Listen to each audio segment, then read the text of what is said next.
Anti-derivative Jill.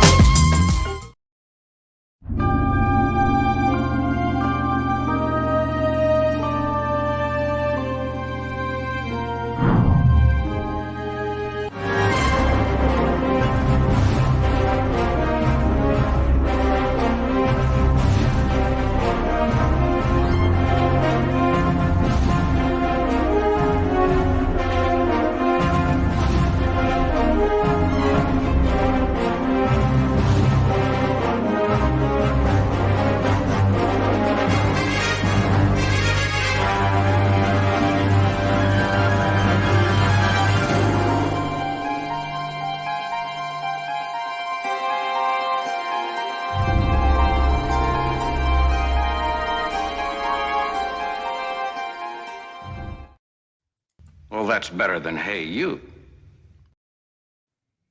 Hey. You. Hello, I'm Anti-Derivative Jill, and this is Indefinite Lunch in Infinite Combinations, where I'm continuing a very special journey through all of the episodes of Star Trek, the original series. And we're watching in production order, and in production order, this is the 8th episode of Season 3, and it's called The Empath.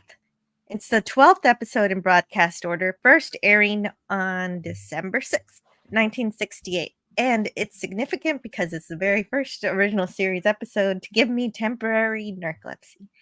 And, and this one, hello. Today we have Scotty R37 to help me get through this one. Hi. Last night, Pop Culture was not feeling well, so he's probably not feeling well today. So everyone give him your good thoughts and hope he feels better soon. Absolutely, yeah.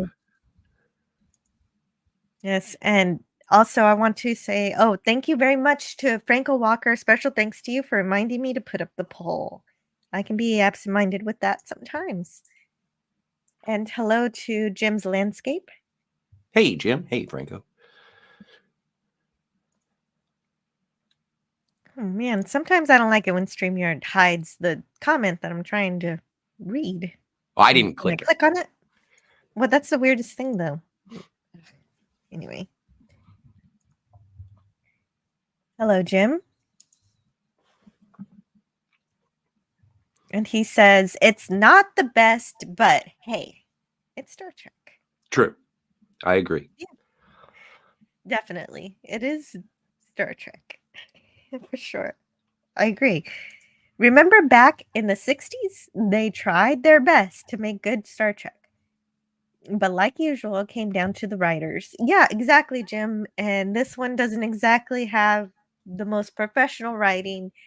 And then we have people who are just getting their feet wet and learning what Star Trek is. Because one of them, Arthur Singer, who does the script consultancy, he walks in, he didn't even know what the transporter was about. So we don't exactly have the most qualified people doing this, but they are trying, and it is Star Trek.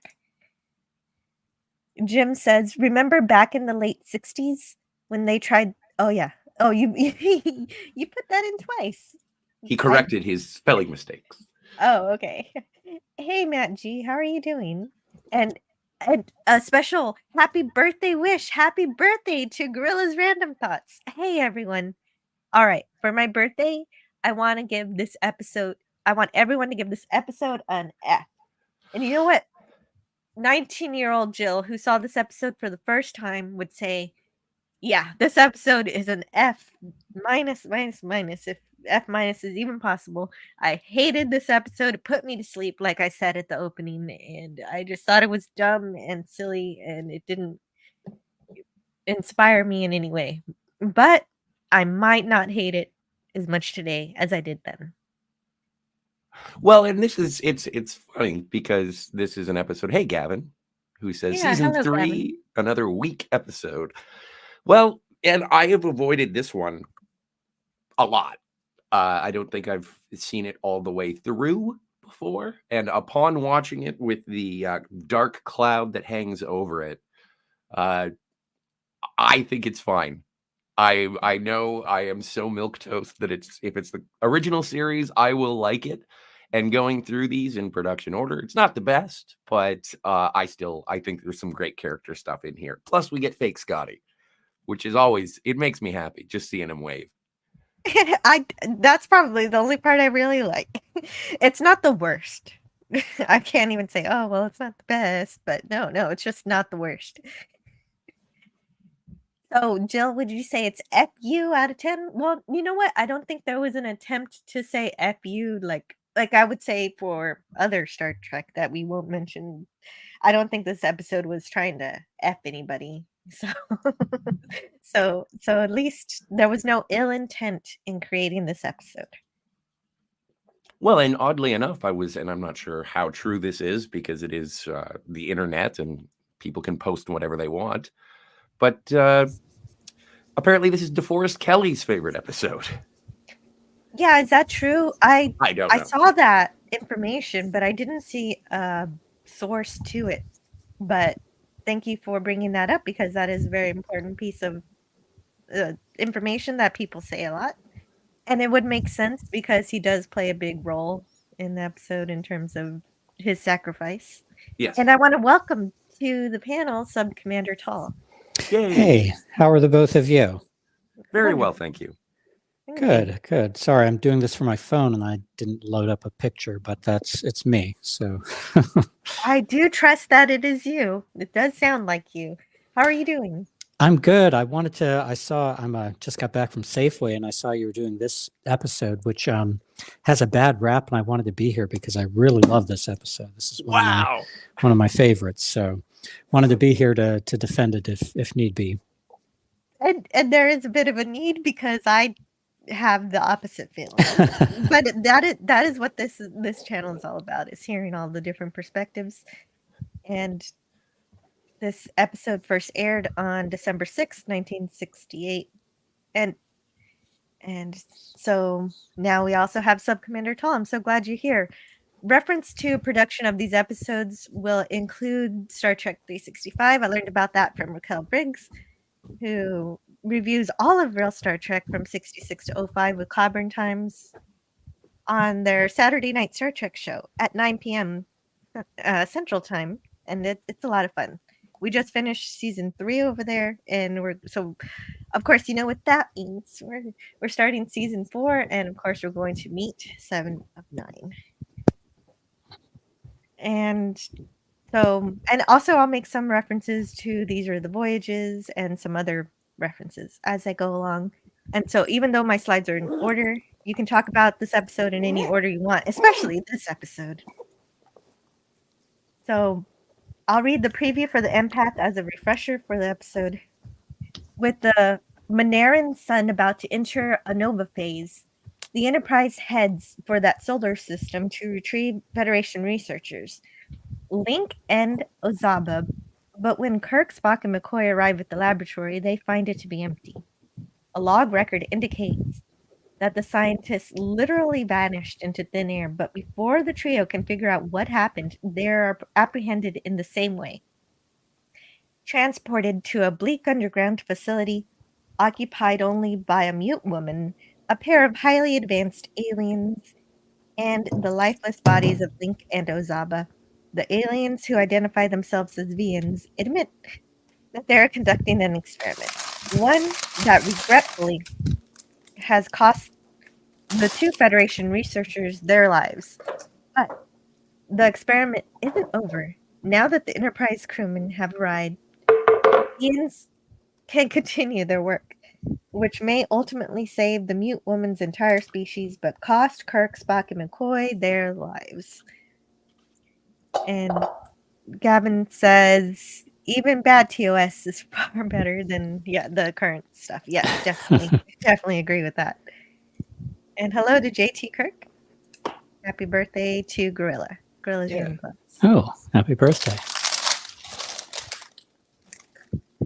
Yeah, so back in the early relationship that I had with my husband before we were married, he showed me Stargate, and I discovered and showed him Star Trek. I was I was the shepherd of his watch experience of the original series, and I see now today. So, like, what happened was he has a really great memory, and every Tuesday he asks me what episode I'm going over, and I tell him, and he says something about it. But not this morning. He doesn't remember it at all. Even when I showed him a scene or gem, and that means that when I was watching the series with him, we got to this episode and I skipped it. So I don't know if I failed him or but I guess I hated it so much that I just didn't think it was worth stopping on.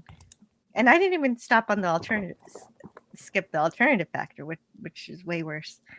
Well, especially the characterization. I mean, that's fair. I mean, I like this episode. I have my own little origin story with it in the sense that it's the first episode I have any memory of ever seeing. I have a very cloudy memory of, like playing Legos on the floor, and my dad was watching TV, and this show comes on, and there's this this black set. There's these colorful uniforms. There's this character who's not speaking, this excruciating music, and it's so spooky and mind-blowing and just weird. It really stuck with me. I mean, it's absolutely not a typical episode of Star Trek. I get why a lot of people don't like it. But it's, I have a fond memory of it just because it was the first time I was exposed to anything. I mean, it's much more of like an Outer Limits episode than it is a Star Trek one. And there was indeed an episode of Outer Limits directed by the same guy, John Erman. It's actually a better episode than the Empath, but what's it called? It's called Nightmare, but very, very similar, just minimal set. And there was an interrogation going on. That wasn't in Exton either. That was in, where was it? It was Bob Justman's idea to get the same director from that episode. So that's how that happened. Oh, got it. Well, that makes sense. But I like that it shows how flexible the Star Trek format is. And even if it's sort of like the props are kind of hokey and, the music, like I say, it's always just on the line of being emotional or just being like unbearable in a way. But I love the theme of just these characters who are willing to sacrifice for each other. I mean, it's really, I don't know, it's very poignant. And I think part of the reason people don't like it is because there's no levity in it at all. I mean, it's just this like your fist is clenched the whole time. I mean, maybe in emotional appreciation, or maybe just like, I can't wait till this is over. But it's like there's no up and down rhythm of like a little lightening of the tension and then back into it. It's just tense the whole time. So I think that's interesting. Yeah, I mean, it highlights murder and torture and everything. And so, yeah, you're right. There is one moment that kind of feels nice, but that's it. Yeah. And the other scene part I remember is, when Kirk is running in slow motion towards the camera and, it zooms in on his face and these aliens with their robes. And I did not become a Star Trek fan at that point. It was many years later, when I was like a teen that I started getting into it. But I always remembered this show because of this particular episode. It's just, whether you like it or not, it's very vivid and people have strong reactions to it. Yeah, that's really interesting that it's your very first episode that you ever saw, and that it's important to you in that kind of nostalgic way, which gives you a brighter understanding of it. Gavin Blackburn says, skipping this episode is the will of Langer. and Bird says he doesn't remember this episode either. But James Caserta says the music. And so the music by George Dunning does fit the episode. It is. It is very eerie. Mm-hmm. So I'll play the slides here. This is the only episode where the first the credits are on a completely black background, and I kept expecting, because usually it's over the planet or whatever's going on. So, and it was written by Joyce Muscat, who's a fan of the show, evidenced by the fact that she did understand the trio pretty well. The co-producer Rob Justman recommended it, so it's her only script. I think it's her only script ever. Like, I don't think she wrote anything else for any other TV show or anything. So she really was. It really was the beginning of Star Trek accepting fan scripts. She came from the Cal State, Berkeley. She studied journalism and arts. Did she do too much LDS? Yeah. Okay. Oh, yeah, definitely. Probably. No, I'm not gonna. Okay, I'm not gonna say that she did that. I don't know for sure what kind of experimentation she did precisely. But then the episode was directed by John Erman, like Sub Commander said, was the director for the very, very similar Nightmare episode of The Outer Limits. But we're never gonna see him again because he hated his time on the That's script right. because he didn't feel like he was able to direct anybody. The leads of the show were just doing what they wanted. They felt like Gene Roddenberry abandoned them, so they had to take care of their character. They had to be they had to protect their character. And so they became very overprotective, I suppose, and they directed themselves in this episode, largely. Huh.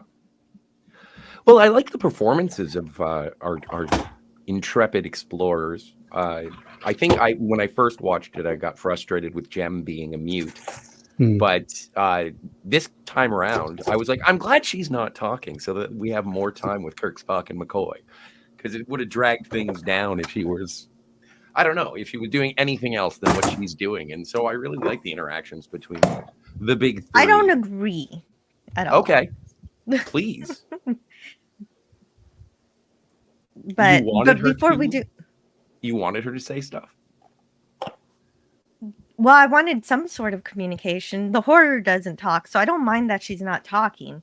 It's just that there's nothing. It's just she's basically nothing. But anyway, I do want to read the captain's log. So, could you read it? Sure. Let's see. I think it's the only one we get in this episode. Captain's log, stardate 5121.5, orbiting the second planet in the Minarian star system. This star has long given evidence of entering a nova phase, and 6 months ago, a research station was established to make close-up studies of the star as its end approaches. Minara is now entering a critical period, and the Enterprise has been ordered to evacuate the station before the planet becomes uninhabitable. Yet our attempts to contact the station's personnel have been so far unsuccessful. Yeah, I want to say hello to Stephen Tracy in the chat. I don't necessarily want to get into real life politics today, but I really appreciate you being here. The planet looks like a painted styrofoam ball that someone use their fingers to make dents in. Probably exactly what it is. Hey, I wonder if that's true. I don't mind that. That is pretty cool. If that's how they did it. I don't remember reading anything about how they constructed their planets. Before they did the remaster, obviously those are going to be CGI. And hello to Last Son of K. Hey. Who else is here? JT Kirk's here. Susan Dolan. Hi. Wes Cagle. Stephen Tracy says, maybe the reason they don't remember this episode is because of the Mandela effect. Maybe. And hello to Keith E. He's lurking and hitting the like. Thank you very much. Last Son of K says, this episode proves that if you have a decent story, a set isn't necessarily needed. Basically, a focus-lit, mostly empty studio definitely fits the low to zero third season budget. Yes, I do believe the whole episode was filmed on just one soundstage. And hello to Matt G. Great to see you today. So yes, the star of this system is going nova. Clearly, Starfleet and the Federation have no clue there are any inhabitants on any of these planets, or else they would be concerned about that, I'm sure. But they are not, so they must not know about them. But we just have to assume that. And the whole jeopardy is that the Enterprise can't be around. They have to go away because the solar storm or the solar flares are too powerful. So they create their own, kind of like the Richter scale, but the Ritter scale. They create their own scale for the solar flares to indicate the nature of it and why they have to stay away from the planet. And it is fully made up. I just tried to find it, but there's no such thing as a Ritter scale. Right, exactly. There's not. So that's slightly creative. So 74.1 solar hours. And so basically, well, the interesting thing is they do push away, and it's not really a problem. I don't really have a problem with the fact that they push away the Enterprise, and the Enterprise doesn't really play a role at all in this whole episode. And anytime we cut back to it, it's just like Scotty's like, I'm sure everything's fine. That's right. If I know the captain, he'll be more worried about us than we are about him. Hard cut to being tortured. Yeah. Yeah. Mm-hmm. Probably, but since she's Californian and has those kind of degrees, she's already crazy. Well, but this is the 60s, so maybe. Wait, okay, wait a second. You could be right. I mean, one thing you got not in California. One thing you got to say about Jem, and I understand where you're coming from, Jill. In some ways, she's not a sympathetic character because she seems sort of kind of like a blank. I mean, she has no agency. Everything happens to her. She's not doing anything. But you can tell that at least, she wasn't made sort of a throwaway love interest, which, as much as I love old Star Trek, that did happen a lot with female characters when they appeared. And she is kind of independent in that sense. I mean, I think she's doing... Well, that's good, because that would have been like having a love interest with a puppy. because it's not just that we don't understand her, but we just don't understand what she understands. Because she can't tell us. That's true.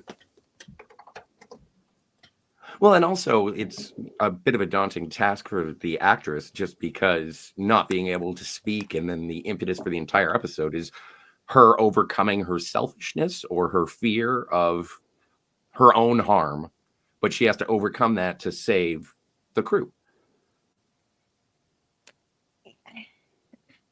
Well, the problem is that everybody gets scared, and we don't know whether or not fear can turn into bravery in and of itself. And so we don't know how she behaved with the first test experiments. And without knowing how she behaved with them, we can't really determine precisely how she would have behaved if they... My problem is, I understand that they use the fear and the idea of self-preservation, that, oh, okay, so she's going to be selfish, but she never exhibits selfishness ever in any way that makes it... It's just not something... She never exhibits any negative output in terms of she doesn't do anything wrong. She's not... No, she's not malicious she's at not all. selfish. Yeah, she didn't run away. So saying that she's scared, it's not like she runs off anywhere. She stays there. So she's clearly not showing enough fear. The flight or fight response, she's not fleeing, she's not fighting. She is considering, but we don't know what she's considering, because we can't gauge what that fear that we witness really means. Yeah. Go ahead. Okay. No, go for it. You first. No, I was just going to say, yeah, you're right. But, and that can be frustrating in terms of like how the episode is explicated. But I kind of, I can't defend the kind of like there's a lot of stuff in this episode that doesn't quite make sense. Why the Minarans are doing, or why the Vians are doing what they're doing, and why they decide to, based on a kind of what seems like sort of a throwaway line to save Jem after all, even though, did she sacrifice herself or did she not, or it wasn't enough? But I mean, what I appreciate about this episode is I just like the poetry of it. I like it doesn't make a lot of sense, but it's just a very image rich. Oh, absolutely. It is striking. And I'm glad you brought up the colors for it, because rewatching it, I was like, the minimalist set and then the striking colors in the uniforms and what little set there is, I think it is visually appealing. I do enjoy how it looks. And with I think it was 25% of the budget had been slashed for season 3. And same sort of idea that we get with Spectre of the Gun, with the minimalist way that the OK Corral was presented, or Tombstone was presented. I like the stylistic choices, and sometimes restrictions on financial and budgetary restrictions require more creativity to tell this story. And again, it's not, I don't find this one like, this isn't an A with all the pluses, but it is a great show of the sacrifices that these 3 guys are willing to make for one another to preserve life and sacrifice. And that's what the Vians are sort of looking for. I wish that the Vians weren't so, no, you're not doing enough. Like, she's clearly helping and proving herself, but they're always like, she's not willing to make the ultimate sacrifice. Yeah. And that's what the downfall is. Right. Exactly. Yeah. They seem very okay with murder, and they also seem okay with judging other people's compassion when they don't have any themselves.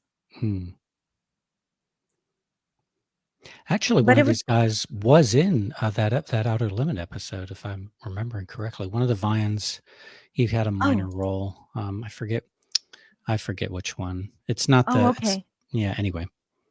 No, you're right. You're right. And the director worked with him too. So let's see if I can find that. I have that somewhere here in my notes.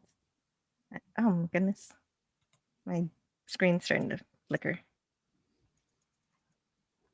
What did I have here? I think it's Willard Sage. Yeah, yes, that's it. There you go.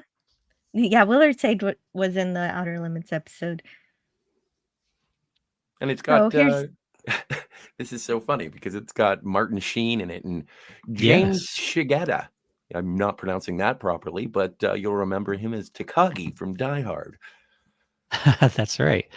I encourage everyone to go see that Outer Limits episode if you haven't. It's really good and spooky, and just the interrogation. I mean, it's not graphic. It's not anywhere nearly as graphic as, all these scabs and wounds we're seeing in this episode here. But just the whole mood of it is very dark. Also, there's another guy in it who appears in Is There in Truth No Beauty? The English guy. I forget his name, but he was in that episode as well. Oh, nice. Oh, cool.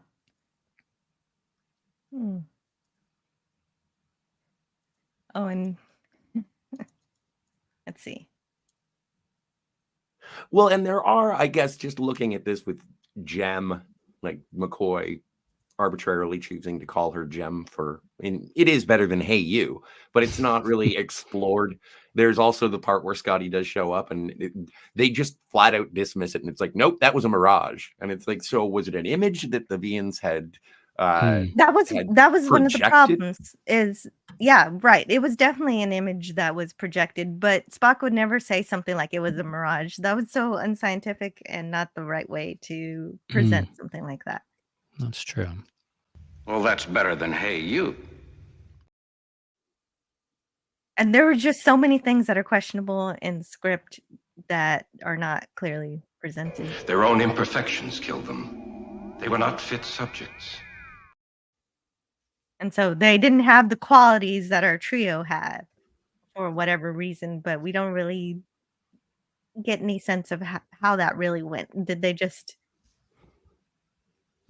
Well, when we do see their log, they don't seem like the friendliest of people. They don't even seem to really like each other. And so that lack of empathy, for lack of a better term, is sort of, I think that's what killed them, is because they weren't willing to sacrifice for each other, let alone Right, they didn't have They love life greatly to struggle so. The prime ingredient. They didn't have the prime ingredient. They didn't. They were fed up with their jobs. We've been at this outpost for the past 18 months. Just these two guys, I'm sure they're eating their cereal in the morning, like, oh, I can't stand how that guy slurps his cereal or crunches. If I could just get the chance to get transferred off this rock. But yeah, so I'm sure they were willing to lay down their lives for each other. Yeah, but okay, so but still, it doesn't make sense. I mean, it doesn't. They don't really have what imperfections. The imperfections are the physical wounds you inflicted on. That's their imperfections. Exactly. So no matter what their attitude is, the end result of their death was not because of their attitude. It was because the beings killed them. Yeah. Yeah. I like how Kirk is sort of giving all of this information as to how friendly and peaceful humans are while just brandishing a phaser. I promise it's on stun. Yeah, exactly. I'm not going to hurt you. I just want to knock you out. The only thing I do like is the little force field light, which is something that's used again in Star Trek. And it's an interesting idea. The more you struggle against the force field, the stronger it gets. It is kind of a neat idea. Mm-hmm. But I think there is one glaring problem that I have when I watch this, and it's always the way that Kirk and McCoy are filmed, and it's obvious that there's just like an optical zoom in, zoom out to show them swinging, and their arms are completely incorrect from when they're hanging from the stunt double that they shoot from behind, and it's jarring for me. But again, that's like it's picking nits. You're it's right, just like though. Such a small detail that it takes you out of it, though. I'm sure. Well, when you already don't like the episode, those small details seem bigger. Mm-hmm. That's pretty natural, I think.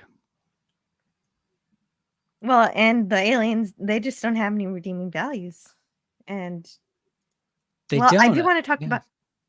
No, I was just agreeing with you. They don't. I mean, it seems like that the ending is not satisfying because you kind of like you want them to have this experience where they turn around and see the error of their ways, but they don't really. They just kind of like decide, well, I guess this is enough, and well, you don't feel like they've been reckoned with fully. Right, and they get away with what they did. So the actress who plays the empath is Catherine Hayes. She was obviously she was chosen by Ehrman, who directed that Outer Limits episode. And she'd been on Alfred Hitchcock, The Man from U.N.C.L.E., and Bonanza. She was also on an episode of The Naked City, episode that was written by Gene Roddenberry. So actually, he wanted her for the lieutenant, even though that never happened. So she said, "I'd love to do any part that I could stretch and be considered a good actress." And I'm sure for however she was directed and her performance is done to the way the director wanted, it sounds like. Ehrman admitted a couple of those other guest actors were pals of mine. That's what you were able to do. Suggest people you like to work with, and usually the producers were glad of that because it gave them other options from the ones they'd been hearing week after week or month after month. So that's how we got William Sage from the Nightmare episode of The Outer Limits. Ehrman and Jessman liked the idea of casting him. He had played one of the men behind the torturous interrogations. Sage had scores of credits. So he'd been in other stuff. Gunsmoke, Bonanza, also Hogan's Heroes. And Alan Bergman played the other being named Lal. He was featured prominently from the same period. Wild West, Rat Patrol, Run for Your Life. I don't know any of those. And he wasn't thrilled by it, but he said, "I was called in by Ehrman to do Star Trek, but the part sounded limited. The idea of appearing in grotesque makeup disturbed me as well. But John urged me to do it." So there you go. Well, and yeah.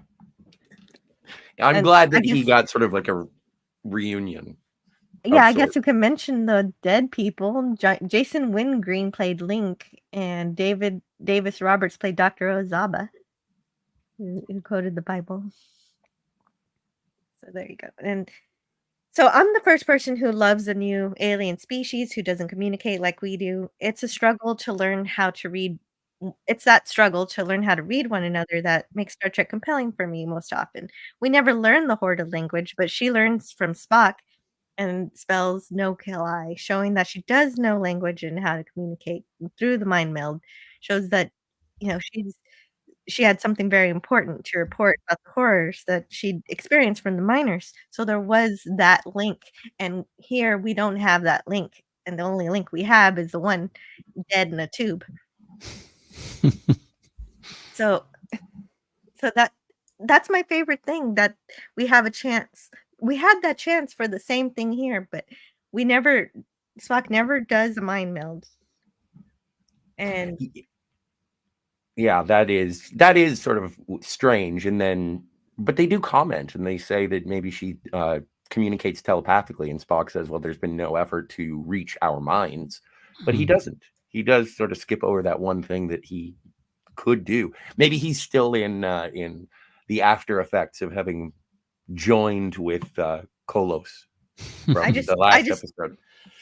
I just don't understand how she came from a civilization that had any sort of bearings if there are no language. How do they communicate with each other? And if it's not telepathic, what is it? There has to be something. I think I would have liked, I don't know, maybe some sign language or something. I don't know what. Well, I mean, it's I get where you're coming from, but it's like, like other mammals can be very sophisticated in how they communicate with each other. Or you think of other great apes or things like that, and they don't have language, but there is, so I think they experience some empathy, a lot of nonverbal communication, that kind of stuff. I don't know if it's enough to make you an industrialized society. I don't know how technologically advanced they are over there. Maybe they're not, but yeah, maybe they're think, not. Maybe the Vians just take care of them like pets, because I don't really know either. Yeah. I really don't know how far advanced they are either. Kind of like the caretaker. And if they're not, Voyager. You know what? That's a good point. It could be like the caretaker, except even worse, because at least the Coffins could talk. Yeah. Even if they devolved because of how much they were being taken care of. And if they are being taken care of and they don't have that much to offer, then how is it fair to judge them if they are acting on instinct like animals? If that's essentially how they live, it doesn't seem right. Boy, they got a lot of mileage out of those jumpsuits, didn't they? Yes. Well, and watching this, I'm just curious, like, how long are they going to keep the subjects after they are deceased? Are these just permanent displays now? That's a good point, right? So they were excited to have Spock and McCoy and Kirk die and put them in a tube. Or they just Is that like a psychological representation just to remind Jem of her failures and what she actually has to accomplish? Oh, there you go. It's just a little taxidermy. It's a way to punish her. Taxidermy. Yep. But how could they punish her with dead people in tubes if they don't think she has compassion? That doesn't make sense either. Yes, agreed.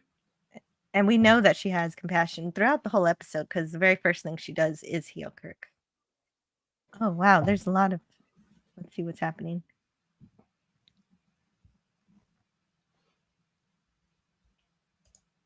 They actually made Spock cry.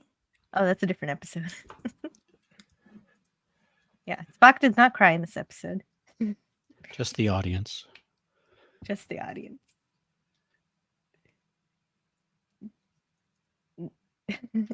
Stephen Tracy says Space 1999 was so much cooler than Star Trek. I don't exactly. Oh well, that is your opinion. There was no teleportation nonsense, and also The Space 1999 laser weapons were so much better. Star Trek was like a flashlight compared to it. I think yeah. It is a gap in my classic sci-fi. Oh, Yeah, I haven't seen much. I know UFO, which Space 1999 comes from, which I think is super cool, but they're very different animals. Mm-hmm. And thank you for the welcome, and live long and prosper. Yes. You as well, Peace and long Stephen. life. Susan Dillon says, being an empath, she doesn't need to speak verbally. She communicates with her feelings via touch. Therefore, speech isn't necessary. Well, what does she transmit with her touch? She heals with her touch. She can feel your nervous system and heal you through her ability to feel your insides. But I don't see the mode of communication there. Well, and we know nothing else about the rest of her species. And so maybe there is some sort of link that she would be able to have with her own kind, but isn't translatable to other races throughout the galaxy. That I will concede that's potentiality. That would have been pretty cool to reveal something like that. My internet is so slow. I'm down to a low speed after the 35G, says Stephen Tracy. The Trek reviewer gives us an F-. Oh dear. Too slow paced. Yeah. Well, yeah, I did mention it at the top of the hour that it put me to sleep the first time I saw it. Hey, Herc. Quick hello and back to work. Yeah, hello, Herc 130. If this episode were being made today, they would have made her transgender, Stephen Tracy. Okay. And in a wheelchair. Oh, no. No beast also. Okay. What? Okay. Okay. I don't know how any of that would have added to the story. And okay. The makers of Star Trek were so smart to put Uhura and Sulu in it. Because, what? No, the diversity in Star Trek is because of Gene Roddenberry and how he grew up. He grew up with parents who were in the 30s and 40s, and unlike other people of that time who really were pretty racist and stuff, they just weren't. And so they treated everybody the same. Like, they treated everyone like human beings. And it was that upbringing that caused Gene Roddenberry to do the same thing. And that's why that's how we got Star Trek to be the way it is.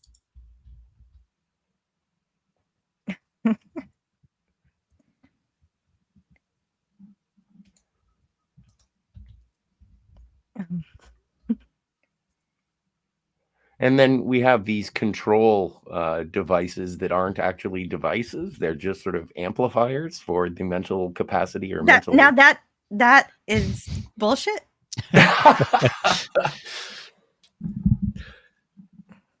Okay, so where's my notes on that? On the control device? Mm-hmm.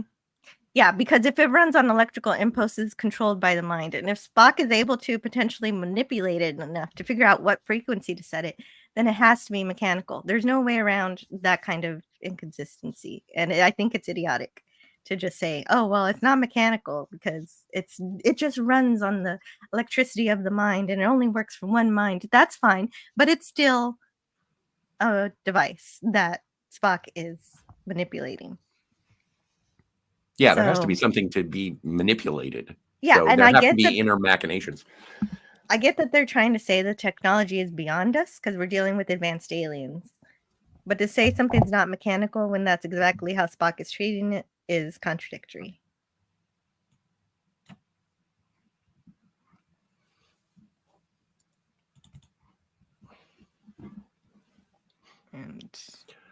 But it is like and as we are sort of attempting to get out of this void being observed by the Vians, I always thought it was sort of it's creepy. The atmosphere of it is strange, and I do enjoy that.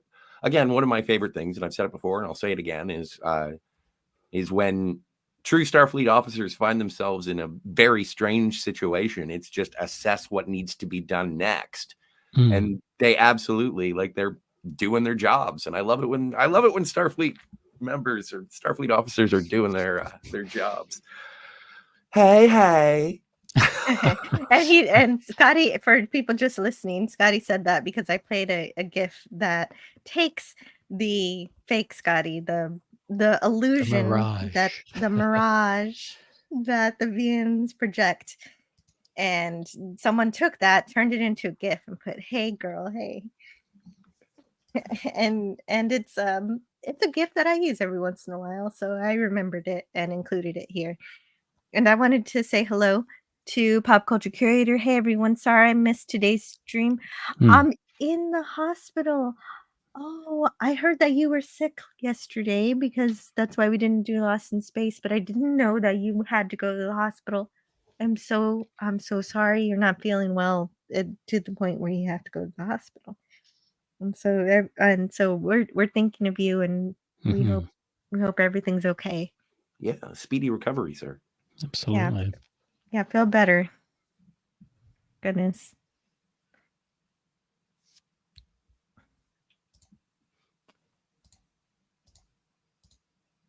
Oh, are these guys discount Telosians? Oh, okay. He said that his favorite episode was the Roman episode where they made Spock cry. Oh yeah, we haven't gotten there yet, but we'll get there. Yes, they are discount. They are definitely discount illusions. Well, especially with that illusion, and they're feeling the superiority for sure. Absolutely, I see the parallel there. One thing of note is that if you did mention that you do like the way the episode looks and how it's shot. Well, unfortunately, this is the last time we get Jerry Finnerman as a director of photography. He shot every episode since the beginning. And so this is really sad times for Star Trek in terms of watching this in production order. It's important to notice that incredible. So if you notice things look different after this, it is because he's no longer there. But someone on Star Trek does take over. So it's not, so the Star Trek DNA is still part of it. So hopefully Al Francis, so camera operator Al Francis does the work for the Tholian web. And so we'll see if we notice any differences in terms of that. But I think that you and Pop Culture Curator and everybody else are better at noticing things like that than I am. So I can't wait to hear your assessment on it. Oh, no longer lurking as my work computer died. Oh no, I'm sorry you can't work. But I'm glad you're here. Hopefully you get paid anyway, despite not being able to work. And Keith E says, I hope your doctor is the real McCoy. Yeah, me too. Me too, Pop Culture Curator. I do hope you have good doctors and you're feeling comfortable. And that is a thing. When DeForest Kelly would sign your autograph, he would say, if you were a doctor, he would type in from the real McCoy, REEL, like the oh nice real, and then to the real McCoy, REAL. I think that's the sweetest thing. I'm salary, so it's all good. Excellent. Yes, hooray. Well, and I understand. I understand people sort of being less than enthusiastic on this particular episode, and in season 3 as general. But this has sort of opened my eyes to what value there is in season 3, watching it in production order. Watching it in production order is really improving my opinion of season 3. And there's highs and lows. Like it's been so long since I've seen Way to Eden or Plato's Stepchildren, and but so far when I've been watching the episodes that I've sort of avoided based on scuttlebutt and common opinion, I've actually been pleasantly surprised, and especially when it doesn't start off with the letdown of Spock's brain, even though I think that Spock's brain is hilarious and great. So Yeah, it's not the worst, but there are some problems, but we did go over them. Yeah. Although Jem actually does feel our emotional and physical reaction. Jem does what? rhyme with Bem. Oh, Jem rhymes with Bem. And Bem wasn't such a great animated series episode either, but they're completely different people. At least Bem could talk, and he was a pollen creature. We did not kill them. Their own fears killed. No, you killed them. Yeah, you did. As you're hanging from the chains. Yeah, no, we didn't do anything wrong.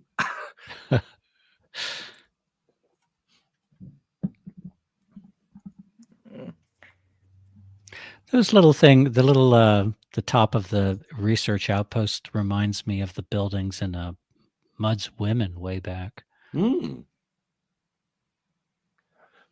I don't think it's the same, but it's similar. The little domed building, yeah. That could be. I don't have my production professional here. I don't know. He always knows the things that are from other episodes. Let's see if the other notes have this. Now, the one thing that struck me with this is when Kirk is sort of running in slow motion towards the camera. I thought it was a neat effect when it started, and then they cut away to Spock and McCoy and Jem, and then they cut back to Kirk, and he's still running in slow motion, unintentionally hilarious. Yeah, that was pretty funny. Also, hello to Raymond Feliciano. Hello. With King Dolphin TV. Yeah, greetings. He's at work and he's listening and liking. Thank you. Stephen Tracy says, what are the nice things about Star Trek 1999 and UFO is that they all came along before social justice warrior ideology oriented Disney Star Wars crap.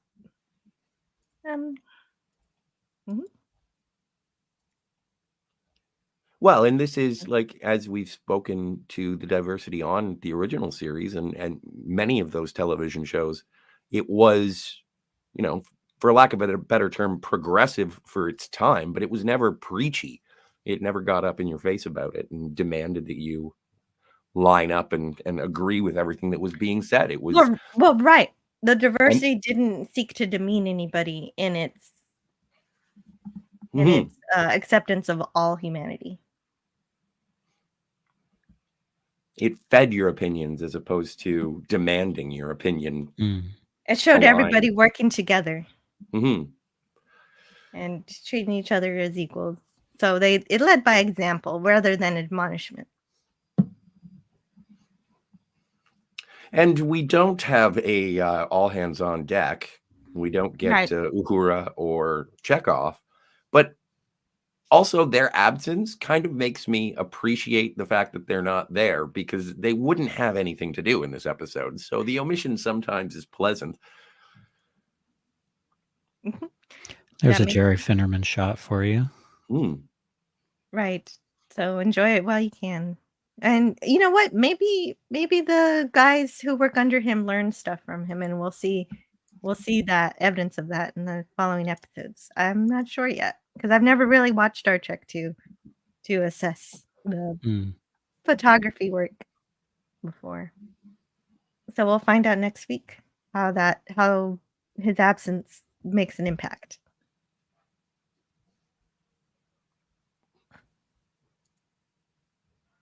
And I keep looking for Eddie.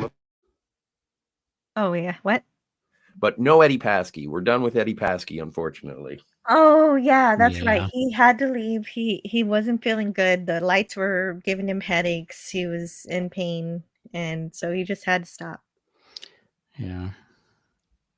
He aggravated. Now we want you to reveal to us your courage and strength of will. Oh, I'm sorry. I didn't mean to cut you off there. No, that's okay. I know he aggravated his back. Apparently he was born, Eddie Paskey, with one leg slightly shorter than the other. And he always had back issues. But I remember listening to an interview with him, and he was saying that in the what I guess was it in Is There in Truth No Beauty was his last episode, or there's some scene in there. I think maybe when Spock goes berserk on the bridge with Kolos, and when he goes mad and all the red shirts are being sort of thrown around. There was some scene where he banged into the banister and it really messed up his back, and he decided that's enough for me. Oh, is that what happened? I missed that. I missed that part happening during the production of that. That explains everything, that he hurt his back on that episode. Thank you. And I was always under the impression that it was financially related, just because of the story swirling about the budget being cut. I thought that's what was the impetus for his exit. But if he had just had enough through wear and tear, that makes sense too. Yeah, and it's interesting. You mentioned the DeForest Kelley hurts his back, has a hurt back in this episode too. And then there's food poisoning on the set, and then someone else gets sick, and so it's just there was a lot of people getting sick during the filming of this. It's surprising they were able to finish it.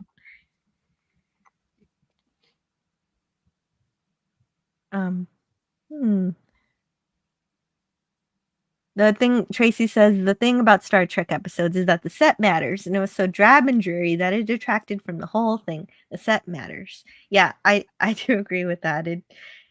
Because there were comparisons made to the Spectre of the Gun, but the set was bright and colorful, and there were just facades, but they were there, and you could feel like you were really in Old West town. And so here, of course, we're just in a giant laboratory that is way bigger than it needs to be. I don't know. It's just.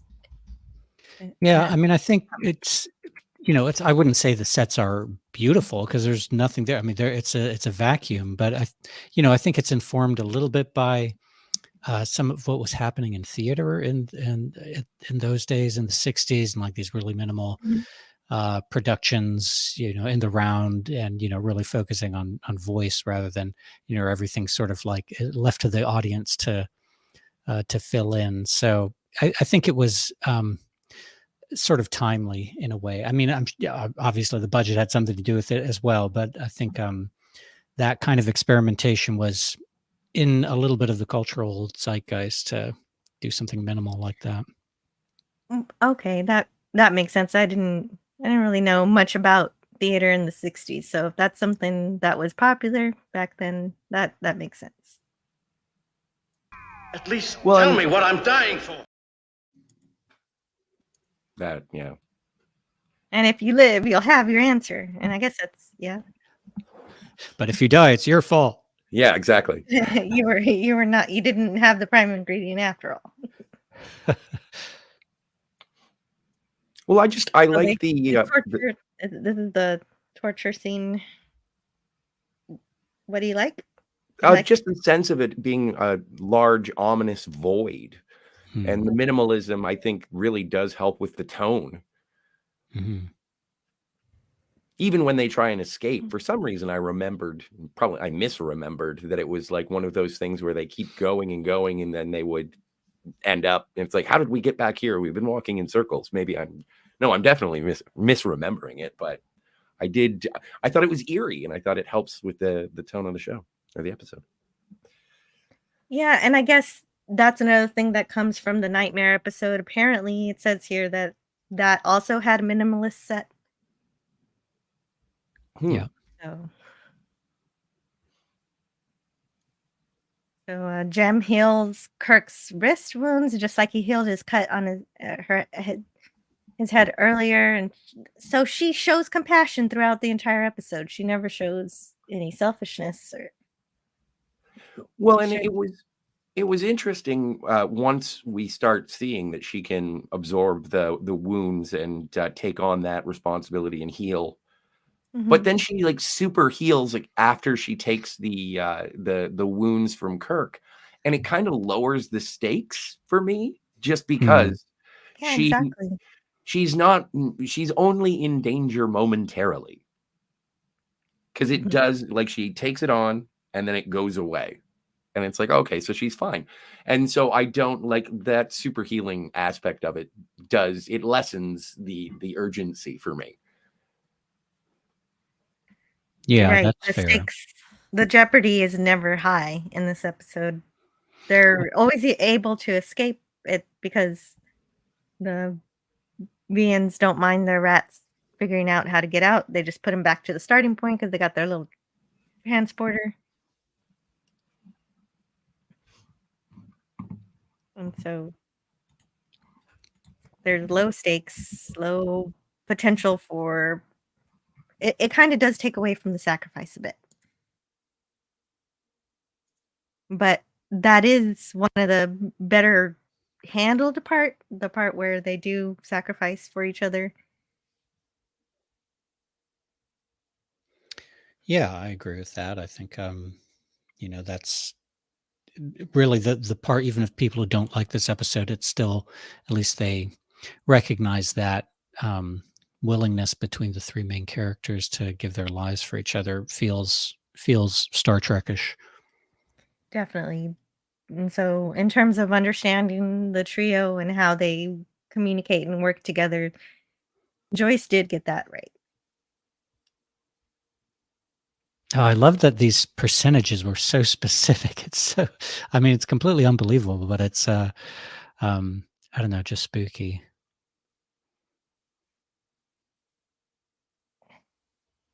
Did you pick up on the bed here that there, or this cot or whatever it is Kirk is laying on, being in the sort of an enlarged version of the agonizer from Mirror Mirror? It's the same shape and color. Oh, no, I didn't. Thank you. That's pretty neat. But the thing is, McCoy has a medical reason for knocking out Kirk, but not exactly one for Spock. Just that he wants to sacrifice more than Spock does, because Spock could take out McCoy too, but Yeah, he doesn't see the need because he's in command. So McCoy is going to listen to me because I'm first officer. And that's not what happens. McCoy's like, you cheated me out of the my martyr moment with the big giant amoeba and immunity syndrome. It's not going to happen this time. I'm going to give my life. Well, there you go. That's what happened. It's my turn. And so then we get that. And I agree with Spock here when he says, your action is highly unethical. Your action is highly unethical. My decision stands. But he doesn't. Indeed. Could the strain really have killed her? Yeah, could the strain have killed her? And so in the chat, we have Steven say, she does. Oh, wait. Phantom Outsider say, she does have the fear of herself dying if the injuries are severe enough. Yes. And so the fear that leads to her self-preservation, which is supposed to be selfish, but I don't really see it as such, because she's presented as an animal who, like, she's presented as someone who just is acting instinctively. And so I get that the point of the episode is to teach her compassion, but she shows compassion when she heals Kirk. And so it's just a very self-contradictory message for me. Not enough empathy.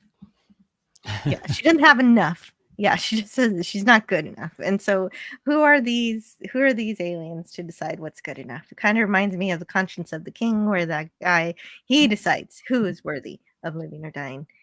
And of course that sort of thinking leads to genocidal tendencies. And so I mean, these Vians are just deciding that all the other species in the solar system, forget them all. This is the only one we can choose. We can't save anybody else. We can't save several of them from the different planets. We can't draw a lottery, or we can't go at this without judging anybody. They have to be the judge.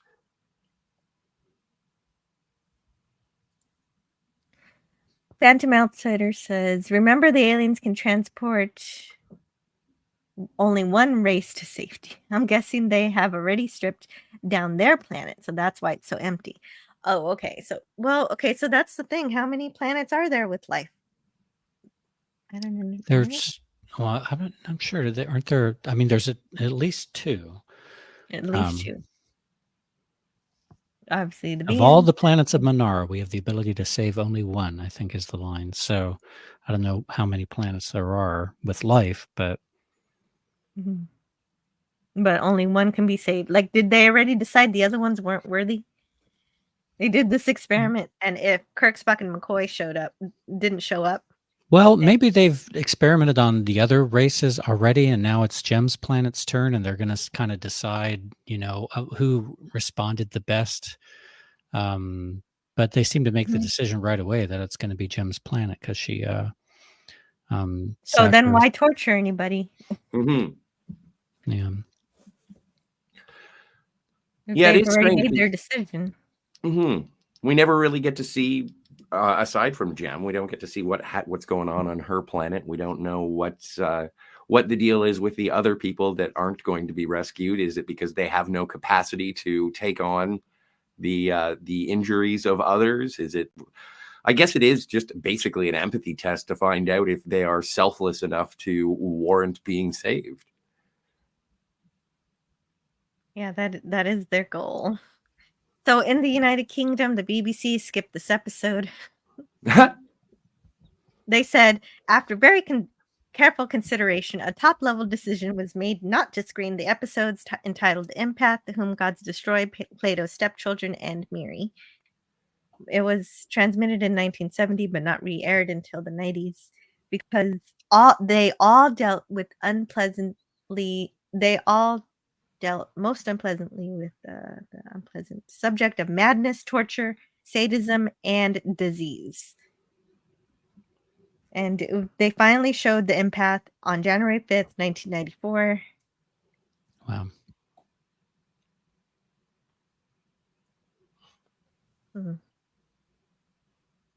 I'm always somewhat surprised when I find out that there have been episodes of Star Trek that have been banned or not retransmitted because of graphic content or because of dangerous torture and murder.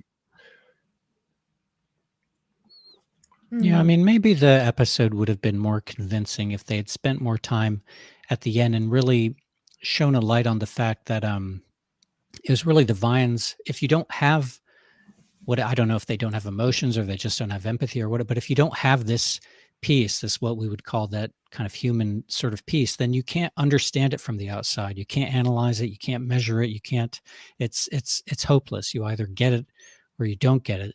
And they're trying to quantify something that's more emotional and kind of squishy, and like if they had leaned into, but Jem has already showed you how many times that she's compassionate. What more do you need? You're not understanding. If there'd been more of a confrontation with the aliens, with the Vians at the end, maybe it'd be more satisfying. But it just it ends with a whimper.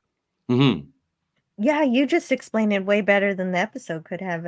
If I would have got that sense where they admit that this is something that's beyond their understanding, and so they know it's the attribute you should have. These are attributes you should have, but they don't even have it themselves, and they don't admit to it. Yeah. And well, I would have liked that. Exactly the way you put it. It was perfect. Yeah. You would expect that they would get some comeuppance, but they're sort of treated as benevolent at the end, even though we've seen them, they've killed 2 people and tortured 2 of our heroes. Right. And one almost to the death. So we see here that he has heart damage, congestion in both lungs, and his circulatory system is in danger of collapse. And so all of his organs, his liver, kidneys, they're failing. And so this is the only part where I had a good feeling this whole episode where, well, even though McCoy, it's terrible to see McCoy in this condition, but it was the character thing. Joyce did get the character thing right here where she says, where she has Spock say. I mean, she has McCoy say, rather. You've got a good bedside manners.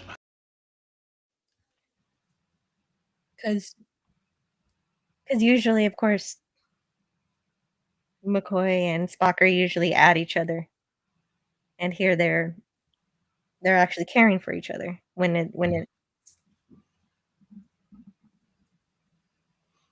Well, and that's part that stands out for me, and what makes me actually have some affection for the episode is just the interactions between Kirk, Spock, and McCoy, the camaraderie, and the sacrifice that they're willing to make. The sacrifices they're willing to make. I enjoy it. I like it, and also because it is an episode that I haven't watched that frequently, it is. It's pleasant to see them interact in this way. Mm-hmm.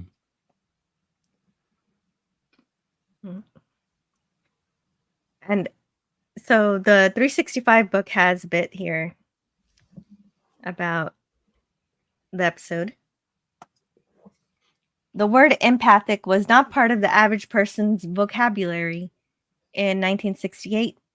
It was just the dawn of the touchy-feely era of the 1970s.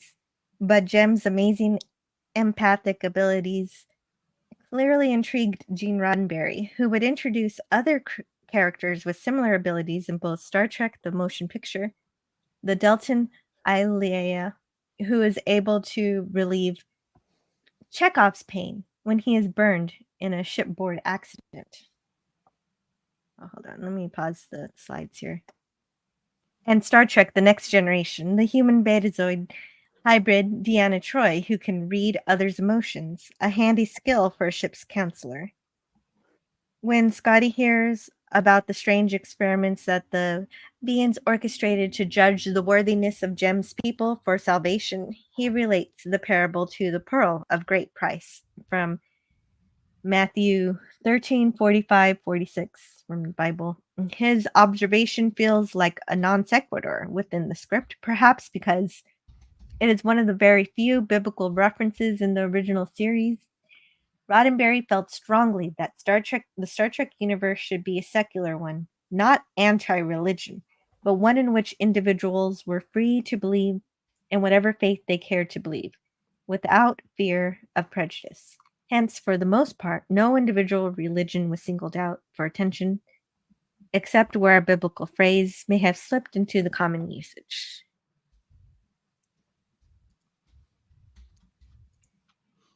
Just want to say hello to Dalek. Dalek's in the chat. Oh, hey, Dalek. Great to see you. Let's see. Hi, Jill. Hi, chat. Something nice for me today. My aunt and uncle are visiting for the next few days. Oh, that's great. I'm so glad you got some family coming around. Wonderful. This arena of death that you devise for your pleasure. And this is where they finally reveal their whole plan to save Jem's planet, noting that there were other races, but not saying whether or not they were worthy or whether or not they did experiments on them and tortured them. Oh, hey, hello to the Comic Relief Crusader. Ahoy. It's just a really weird way to go about saving people. I'm going to save you, but first you must suffer. Yeah, it just suddenly reminded me of that Next Generation episode in the second season with what is it, Nagila or yeah, you know what I'm talking about? It should only take about half your crew to see all the ways of dying. I mean, in some ways they are very alien because they really don't make a lot of sense. They creep you out, and they just feel so different. I mean, they're just not getting what's going on at all. But I just think it could have been clearer. Oh yeah, definitely agree. Yeah, but is this even how a scientist would go about assessing someone's compassion? I don't think so. Well, and again, it's that sort of strange feeling because she is doing stuff to help, and they keep saying that there isn't enough self-sacrifice. She's not willing to go as far as we want her to. So maybe like withholding her healing abilities would have made it more tense, but then we wouldn't know as an audience why she is special. Maybe if it had been a reveal at the end of what she could do instead of her incrementally that would have been healing. cool. It's like, well, what is she doing here? Why is she doing this? Yeah. That would be really neat if you just see her. Well, that might have been too horrific for 60s television to see her progressively get more and more damaged. And so but I like that idea that if you gotta have a race of aliens being jerks and torturing, at least make it have that impact. Because if you're gonna do it, go all the way with it, and have her only reveal her ability to heal. She could heal everyone else, but then show that she could actually heal herself at the end. That would have made us fear for her life more. And then when she healed herself, it would have made that a bit more satisfying, I think. That was a good idea, I think, Scotty. Well, and yeah, just to sort of have a redemption for her that would justify the actions of the Vians. But okay, so are the Vians just all alone out here? They have nobody else to help them with this, so they have to do it themselves. Are they the last? They can't call. I don't know. Like they can't call someone else to say, "Hey, we need to evacuate these planets. Our sun's going to go nova." They could have actually. I don't know. Like you. And I'm just. Yeah. Right. Yeah, I don't know. It's not clear. Is there a race of Vians, or are these the only two? Are they some kind of weird? Yeah. Well, how long from when they knew the planet was going to go nova to when it's going to go nova? I don't think they ever say how much time they have to evacuate the planets. If you like unanswered questions, this episode is for you. Yeah. Sometimes I like it. Sometimes I just like to let it wash over me, and there it is. Mm-hmm. And so we just have to accept that they're all alone. Nobody else can help them. And so they perform these medieval experiments on the inhabitants of the planets in order to see who's worthy of saving. But they can only save one race. They can't save a little bit from each. Just one. Because I understand if they have a limit of how many they can transport, but why... It's essentially condemning entire races of dying. We don't know how many precisely, but they're all going to die except for gems. Instead of like they're already doing biblical references. They could have also gone with the Noah's Ark kind of thing. And we get a Kirk speech. Oh yeah, you like this speech. I did like this speech. It's not bad. It's been a while since we've had Kirk finally says everything that I was thinking the whole episode. Yeah. And then they go back to wherever they came from. Yeah, they float away. Set course for Talos 4. Yeah. I don't know. Do they have like a force field, kind of like in the animated series, that is like your own built-in space suit, and they're just going to float off? Yeah, the little bubble.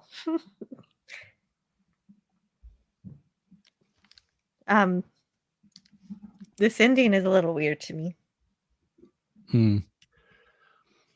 Yeah, I want to like it, but I don't. It just falls flat. I mean, the quote is, "You keep wanting it to mean more than it means." Mm-hmm. Mm-hmm. And it's, yeah, I like that. I'm entertained by that line. From what little you've told me and how very little I understand about this entire ordeal, it sounds like this parable from the Bible, and everyone's like, indeed it does. You are wise, Montgomery Scott. Well, yeah, he wasn't there, so he could get a more encapsulated version of the story from whatever he reads. on the reports. And so that's how he interpreted it. And we got McCoy twisting the knife. Hey, Spock, it's all about human emotion. Ha ha ha. Yeah, right. And you know what? He understood exactly that's the only time where they kind of point to what you were pointing to, Sub-Commander Tall, is that he makes that point, indicating that he understands that the beings didn't have that emotion. And so that's the only time it's sort of hinted at. They don't explicitly say it like you were able to communicate it more clearly, but he kind of points to it in that way, because even though they didn't have the compassion, they knew what was important. And so that I kind of like that. But what I don't like is that now, okay, so I could buy the Starfleet's ignorance of the population of the solar system before this episode, but now they know there's populations of people on these planets from a star that's about to go nova. So now they can bring in the troops and save some of these people, right? No, they don't. There's none of that. Well, how imminent was it? Yeah, exactly. That's the point. We don't know. And also the destruction of the solar system, and just because there is a species that is there, it's the natural progression of this development. And so it would be against the prime directive to start, all right, well, the sun's going to go nova, so we have to start saving people from this planet that we've never contacted before. Like, there's no first contact. The entire reason that we meet Jem as a representative of her people is because of what the Vians are doing. Mm-hmm. Oh, there was something cool in these are the voyages about Spock that I liked a lot. Leonard Nimoy had been playing Spock cooler this season, and this episode serves as a prime example of that. Interviewed during a break in filming on the set by writer Digby Dale, Nimoy shared his thinking regarding the subtle change. He said, Spock understands the trauma of human existence, for he is not at home with Earthmen or Vulcans. He can function only in the fabricated and neatly ordered society of the Enterprise. There, he knows who he is, he relates to his role very specifically, and this gives him a kind of cool. In spite of being an outcast, being mixed up, looking different, he maintains his point of view. He can't be bullied or put on. He's freaky with dignity. There are very few characters who have that kind of pride, cool, and ability to lay it out and walk away. Humphrey Bogart played most of them. So I really enjoyed that little bit of how Spock has formulated his character over the years and really, really understands. Huge heads. As a comic relief crusader. Love those aliens. Yeah. I wonder if there were action figures of the Vians. There was a Telosian. Yeah, that's true. Oh, right. There's a Telosian. It's just the Vians don't have as much of a butt on the back of their head. Just take your emery board to the head and shave it down a bit, and you've got a Vian. There you go. Just needs to be a bit smoother. Stephen Tracy says it's obvious that Gene Roddenberry revered the Constitution and Bill of Rights, or he would not have put them in his episodes directly and also in a positive light. Yes. Yeah, we did. We had a very good time reviewing Omega Glory here. And yes, that was an interesting episode. Phantom Outsider said, the alien should have said what we've done brought us no pleasure, but we must know if a race is worthy to survive. Yeah, they never say that they do they say they regret what they're doing? They say there's no other way. There was no other way to judge her worthiness than torture. What? I'm sorry. I don't know. I don't think so. Phantom Outsider said that have taken the accusation of sadism off the table. Oh yeah, I've been saying that this whole time, haven't I? Yes, I have. Well, and again, yeah, it's either you have to justify what the Vians are doing, or you have to punish them for what they've done. but you can't just be like, okay, and now it's over. Goodbye. Yeah. Okay. So let's review the episode. What do you give this episode? What do you rate it? Sub-Commander Tal, do you want to do the honors? First honors?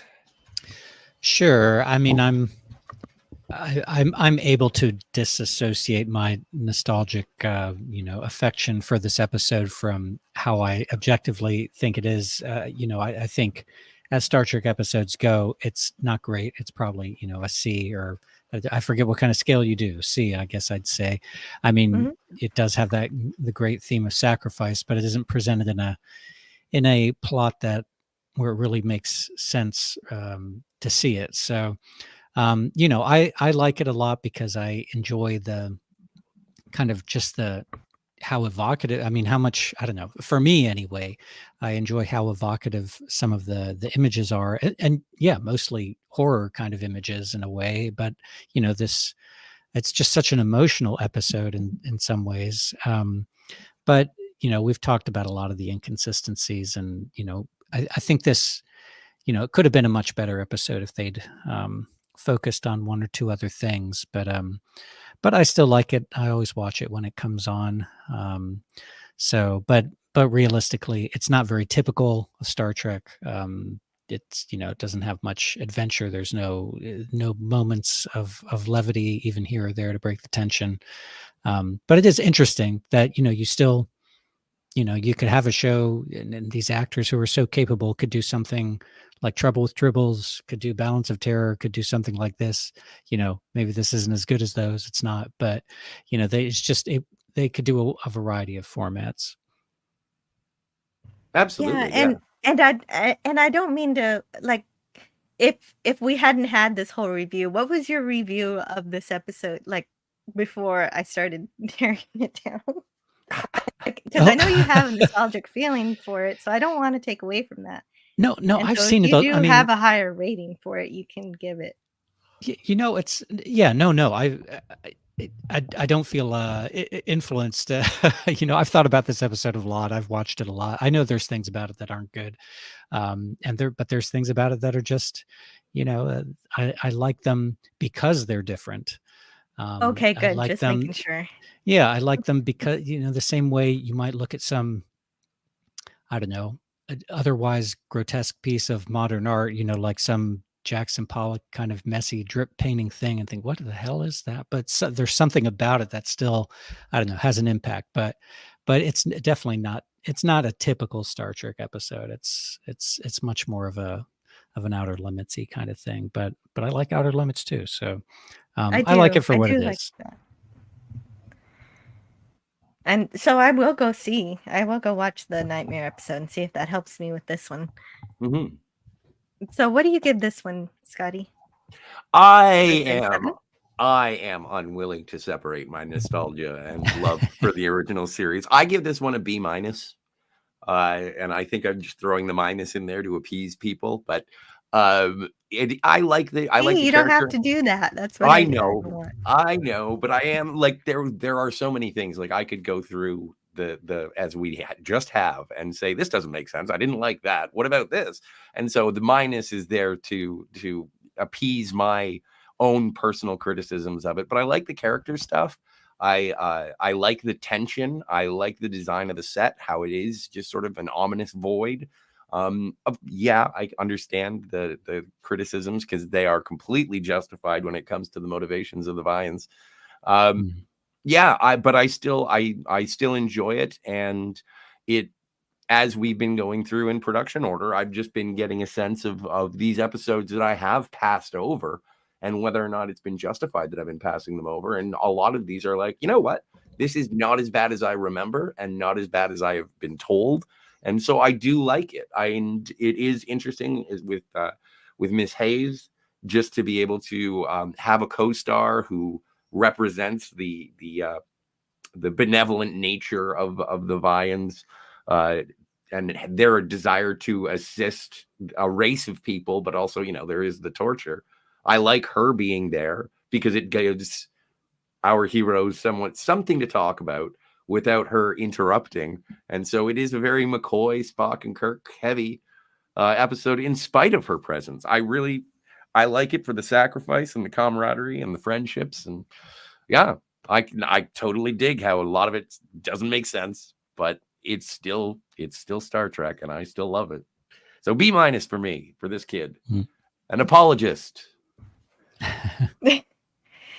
Well, yeah, and I can appreciate that. I can appreciate some of the elements that do represent Star Trek in this episode, because it was written by a fan.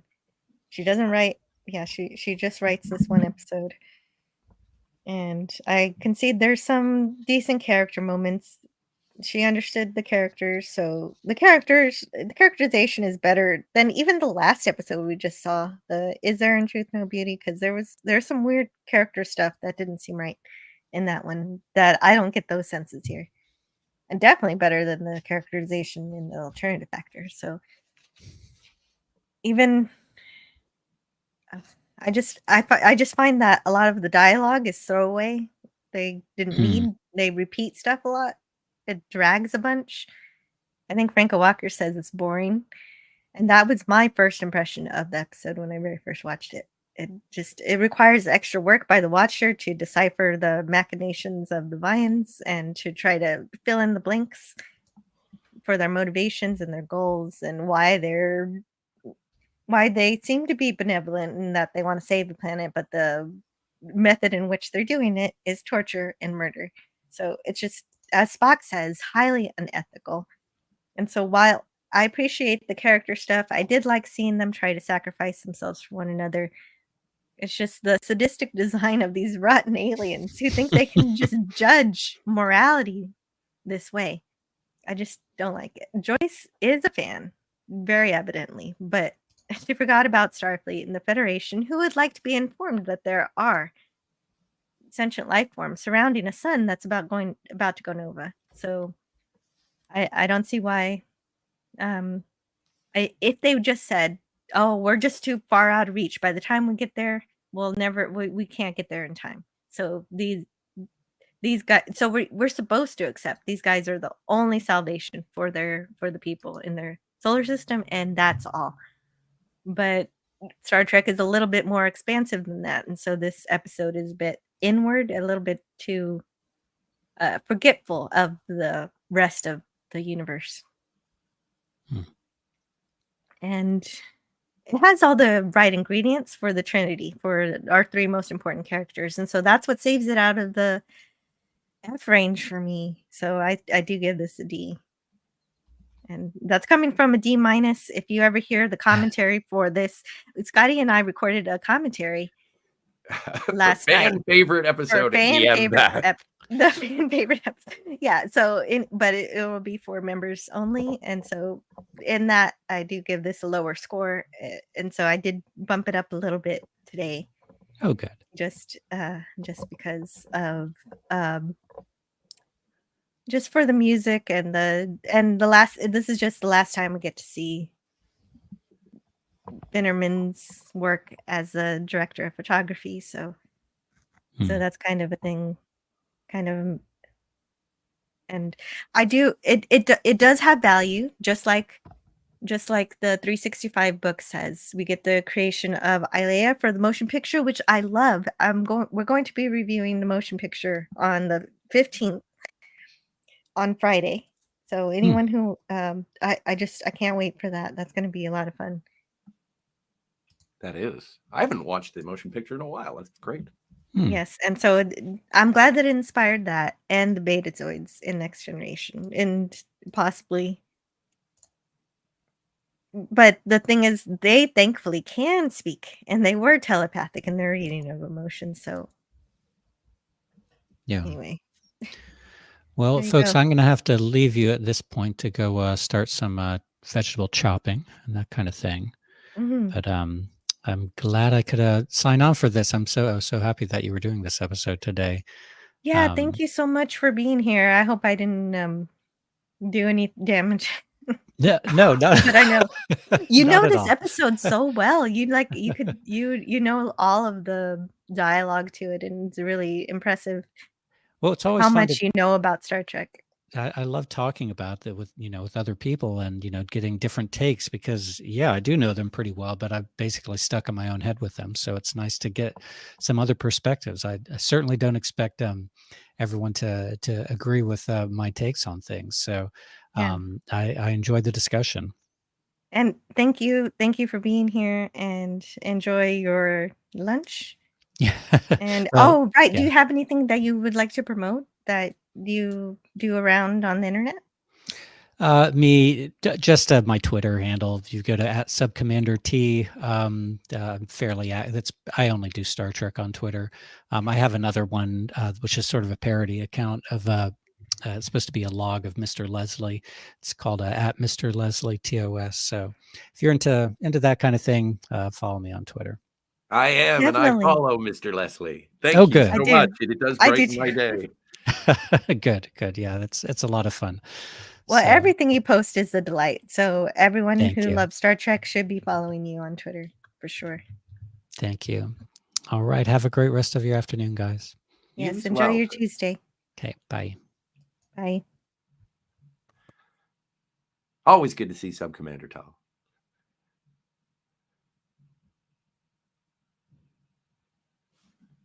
Jill?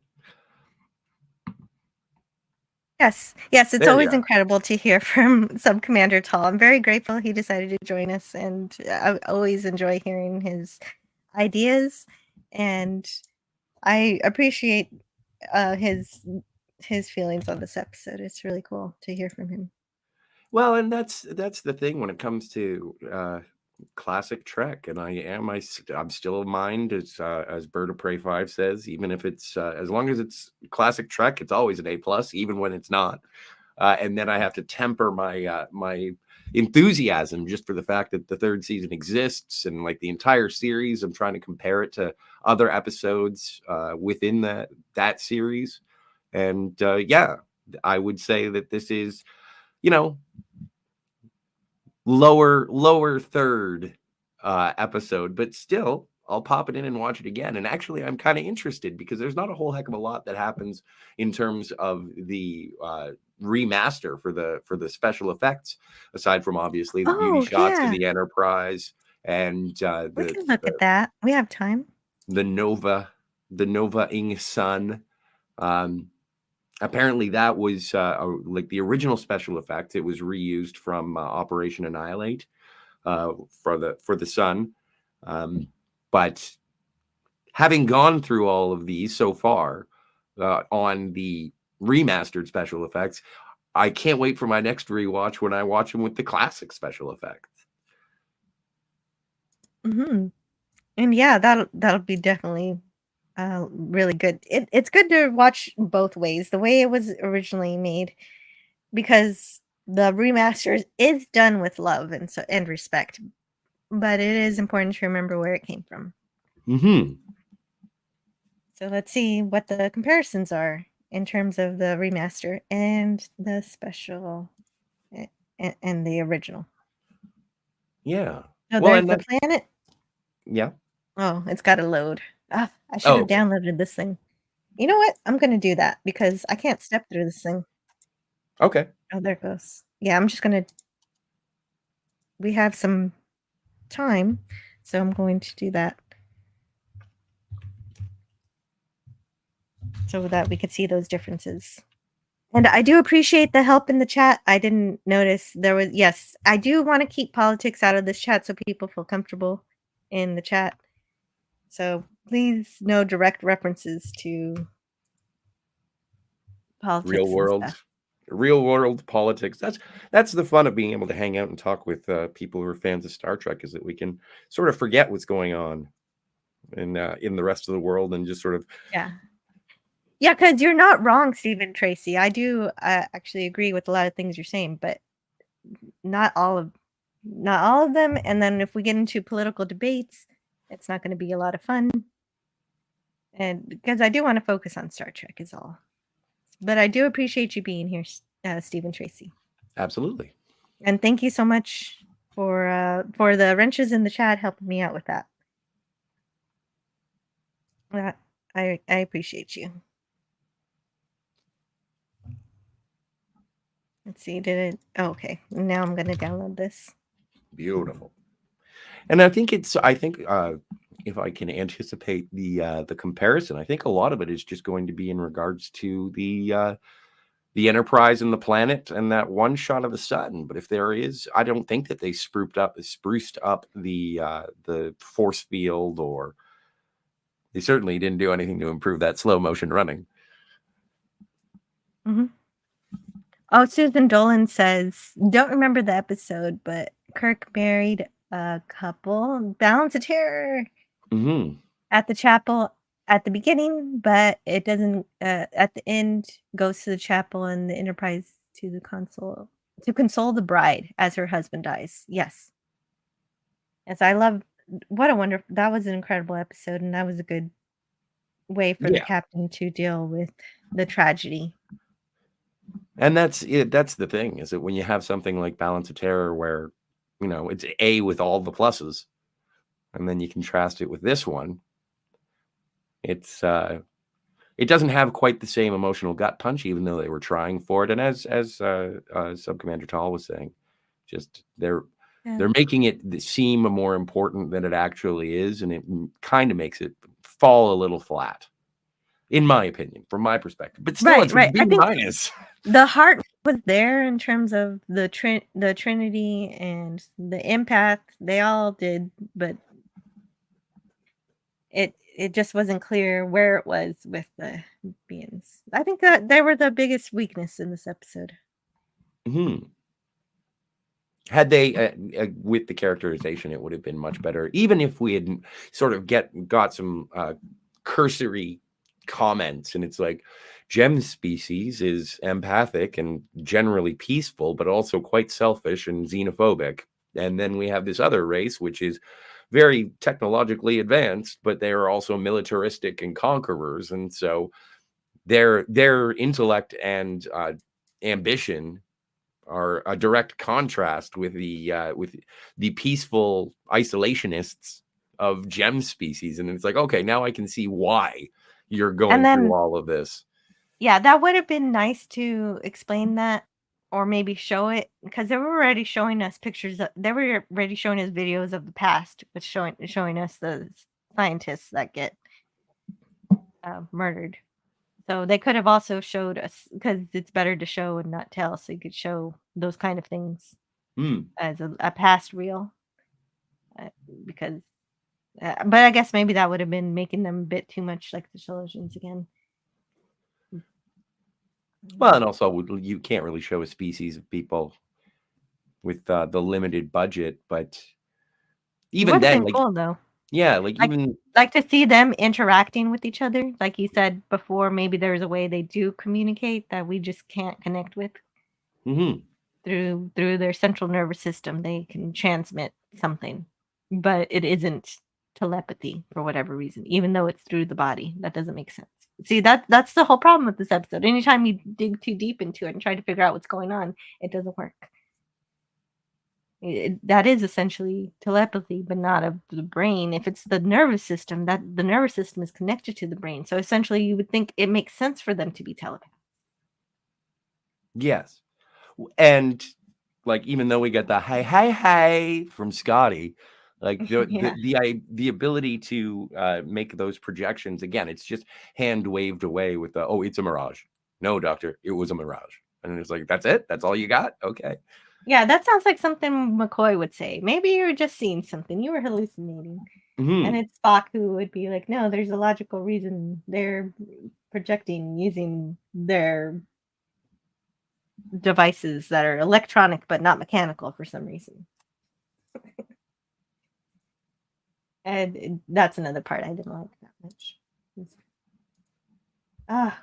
Where's the differences? I don't see too many differences here. And that's just it. Also, like, and I've praised the remasters before based on this, and there's no, I think there have been a couple of times where it actually does sort of alter. Specifically last week with the Medusan ship was changed from the planet to just another Federation ship. But I still praise the restoration for not changing things too dramatically. Yeah, I didn't mind that because it was a earlier design by Matt Jeffries that they were using, and thought it was pretty neat. Mm-hmm. What they should have said is, Captain, we have the compassion. The system that is soon to be destroyed has 3 races who can save when we can save ourselves and one other. So we need to be certain we save the right race, says Phantom Outsider. Absolutely, and that would have put a nice bow on it. And oh, exactly. And furthermore, says Stephen Tracy, humans make decisions about livestock and which ones to save and which ones to call. So why should these beings be any different? Yeah, okay, that definitely makes sense in terms of how the beings do see themselves as superior, so they would see other life forms as lesser, and that they can treat them like, oh, this particular race is more worthy than others. But of course, the implication is not. I don't like it. But the sun's different. Look. Okay, see what else is different. Oh wait, that was different? Oh, this is CGI versus that. And so this is the original. I can't see what you're talking about. Oh, okay. I'll show you. Hold on. I forgot to share my screen, guys. It's an audiobook about about special effects comparisons. Yeah, look that. Okay, there's the planet. Mm-hmm. And so what I was mentioning earlier, there's. Oh, okay. Let me show you the sun. The sun was somewhere. Where was it? In the center of the solar system. Oh, okay. Huh. I guess they cleaned it up a bit. Mm-hmm. And I get this from the Trekkie channel. It's right there at the bottom there, youtube.com/Trekkie channel. Great channel.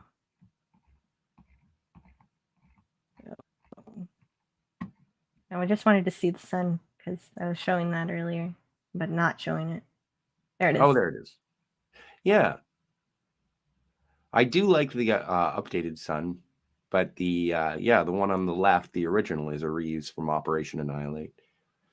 Oh, it is. Mm-hmm. But I like the updated. I don't mind that one. But here, I don't know. I think I like the original wound better. I think it's the healing is smoother. That makes sense. Well, and that's also the same sort of situation that we had in Miri when McCoy was healed and the sores slowly faded.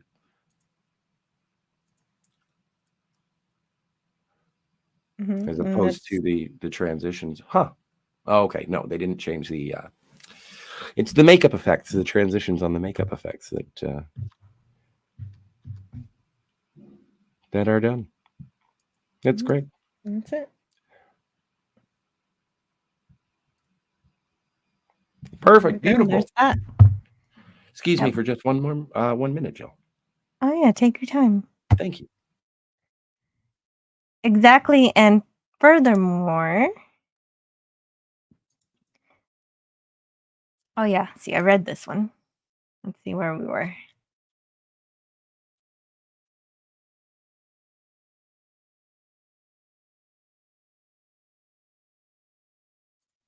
Oh yeah, Matt G's still here. Hey. Franco says, surely Starfleet would have noticed that the other planets had life on them when they set up the base on the planet. Well, if they did, they should have been sending out some kind of help. Or Prime Directive says they must die? No, I don't think so. I think they would help. Stephen Tracy says, maybe that's the wrong word. Maybe I used the wrong word. That's all right.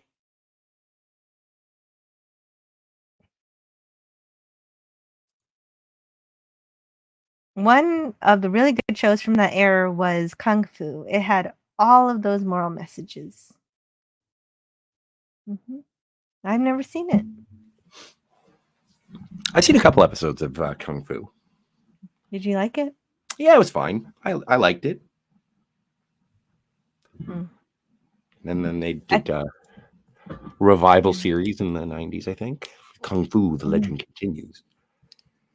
Yeah. Oh, and I'm sure the Comic Relief Crusader had to go at some point that I missed because he's got something going on. It so is make Tuesday. sure you guys are subscribed to the Comic Relief Crusader. Absolutely. He makes some really great stuff.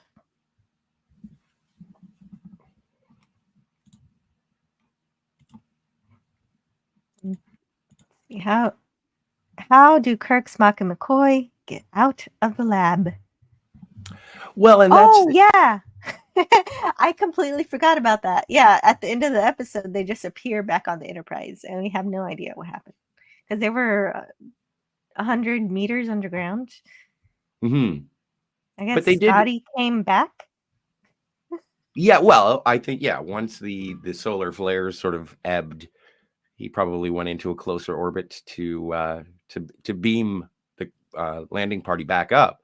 But they got out. That's why I misremembered it in terms of it being sort of a void that traps them, that they can't get out. But halfway through the episode, they get to the surface again, and it's not that big a deal. Yeah. Stephen Tracy says the thing is those beings are the ones that have the power, and they're the ones that are running things. And if you don't like it, oh well. True. Yeah, I don't like it. Oh well. It's still Star Trek.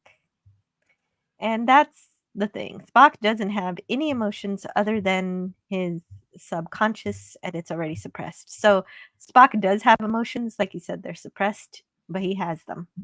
And I think These Are the Voyages was trying to say that Jem was tapping into those suppressed emotions when she touched him, but that message didn't come across. She just, I don't know, because she can't speak. Mm-hmm.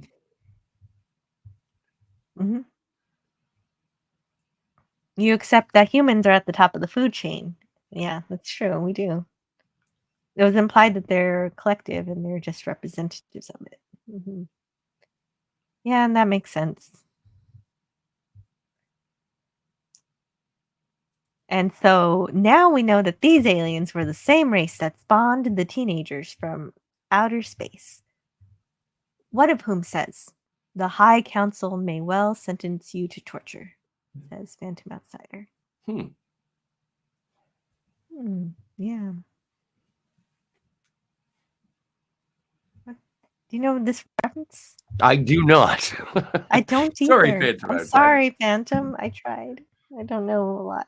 I need to learn. That's why I'm here. I'm here to learn new things, and you guys are the best teachers.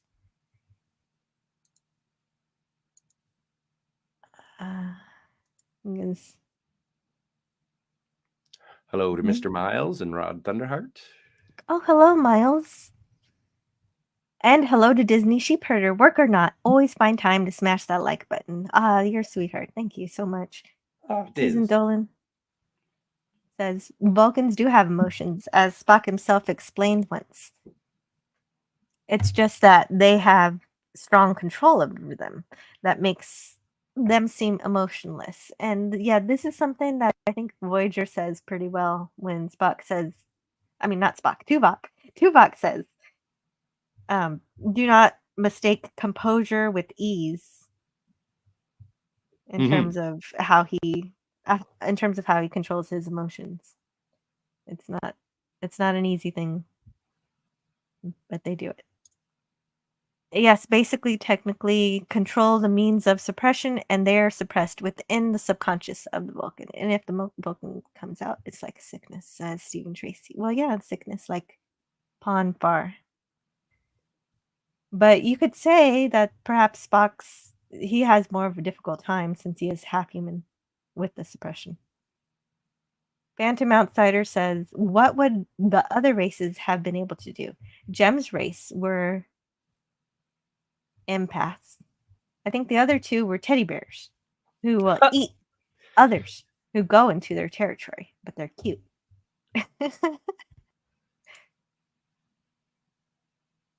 Mm-hmm. Yeah, the other species are Ewoks. Yeah, the teddy bears. Mm-hmm. Yeah, that's what I was thinking of, Ewoks. When I hear teddy bears, I do think of Ewoks.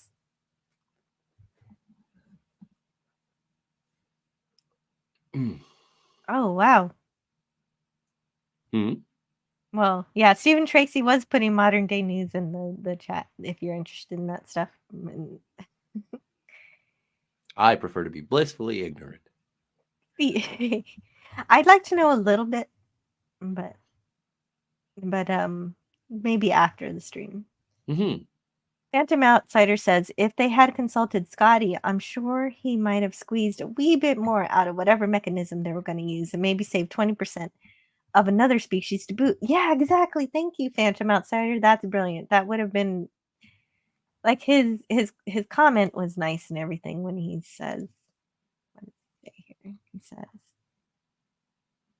spot, but from what little you've told me, I would say that she was a pearl of great value. But what about the other species? They're pretty valuable too, Scotty. Let's go save them.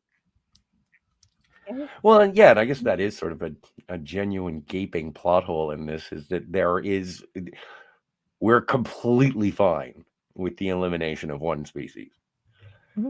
At least one. Franco Walker says, please subscribe, share, hit the like, and select live chat. Thank you, Franco Walker. Definitely. Please do that. If you're enjoying this review, if you like to listen to us talk about Star Trek, and on Fridays we talk about other things, either other sci-fi movies, shows, or just anything in general. Sometimes we just have open discussions. Although this Friday we won't be having a tea time because I have a holiday event to go to. Ooh. But we'll see what other kind of fun stuff that we're going to do this week. I'll have to think about it. Actually, in Balance of Terror, the wedding was interrupted, so they were never actually married. Phantom Outsider says to Susan Dolan. That's true. right. That's right. They don't quite make it. It's all set up and ready to go. But it gets interrupted because the Romulans. Those pesky Romulans. Yep. Thanks for jogging my memory for me. It's just that Roddenberry put in, though it was horribly generic, a chapel for crew members of Earth faiths. Did NG's Enterprise have one? NG Next Generation. Did they have a chapel? I don't think so, because didn't Keiko and Miles get married on the 10 Forward? In 10 Forward, yeah.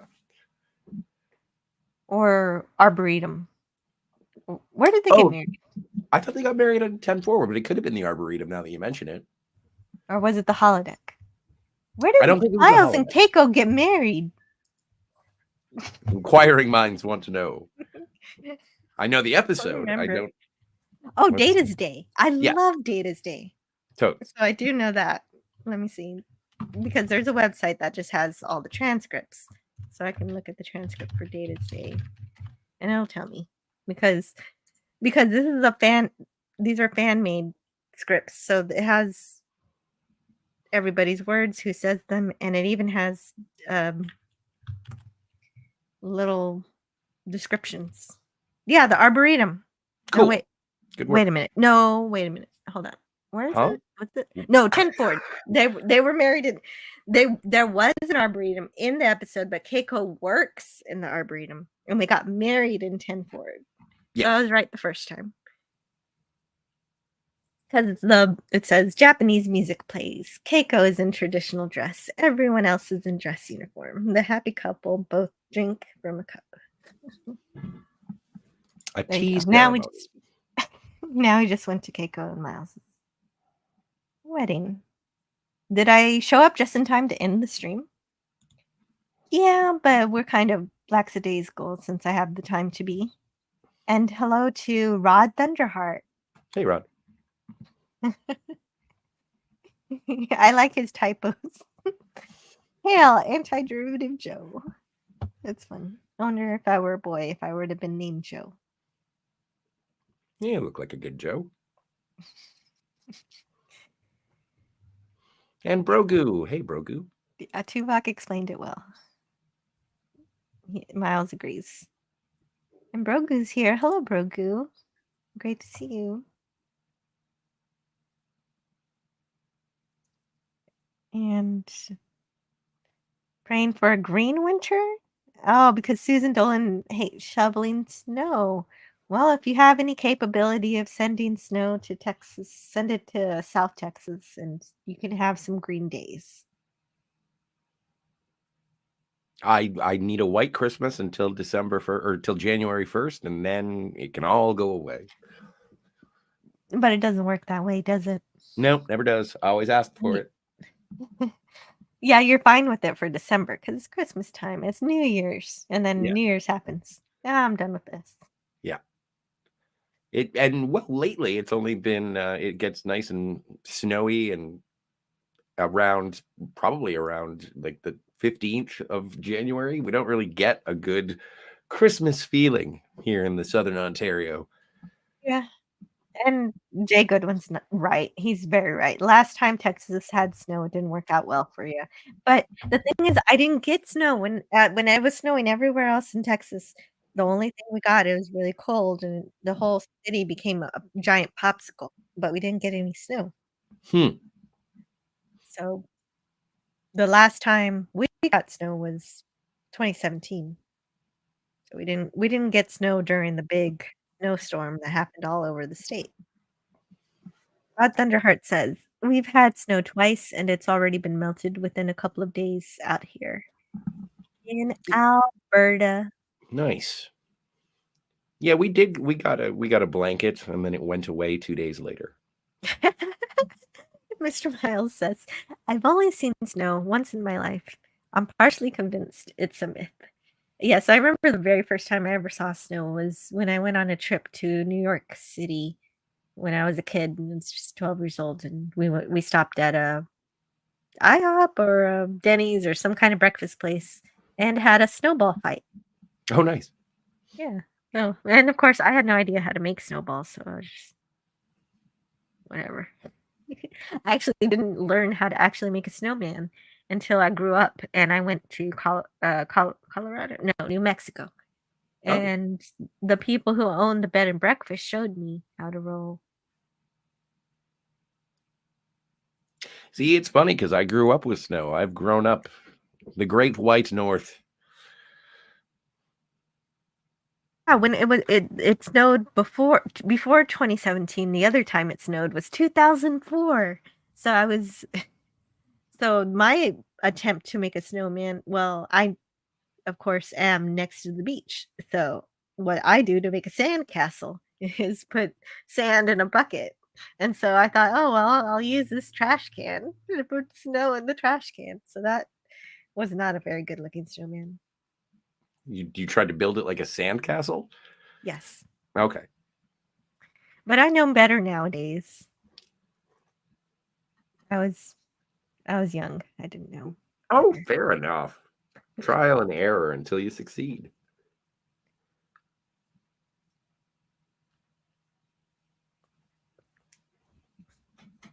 Remember, don't eat yellow snow. You shouldn't. Very good advice. Good advice to hear as the snow begins to fall all around wherever you are. If you get to have snow. What is hair? What? Hey, Kronos. Great to see you. Hey, Kronos. Ooh.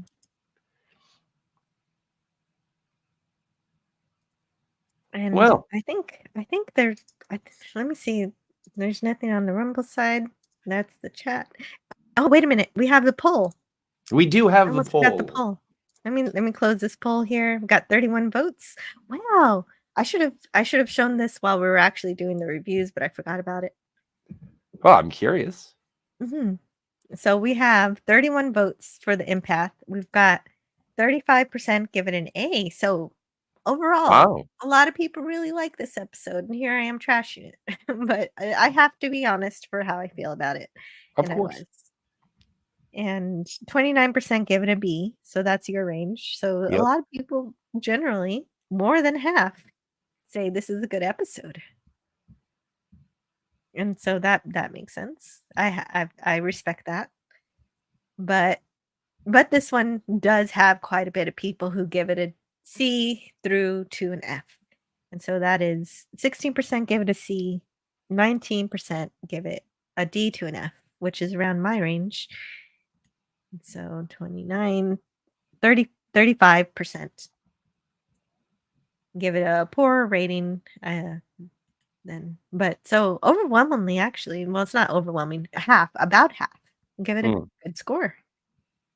Wow. That is, I am shocked. I thought that this was a stinker that I thought it was a controversial opinion to give it anything higher than a D.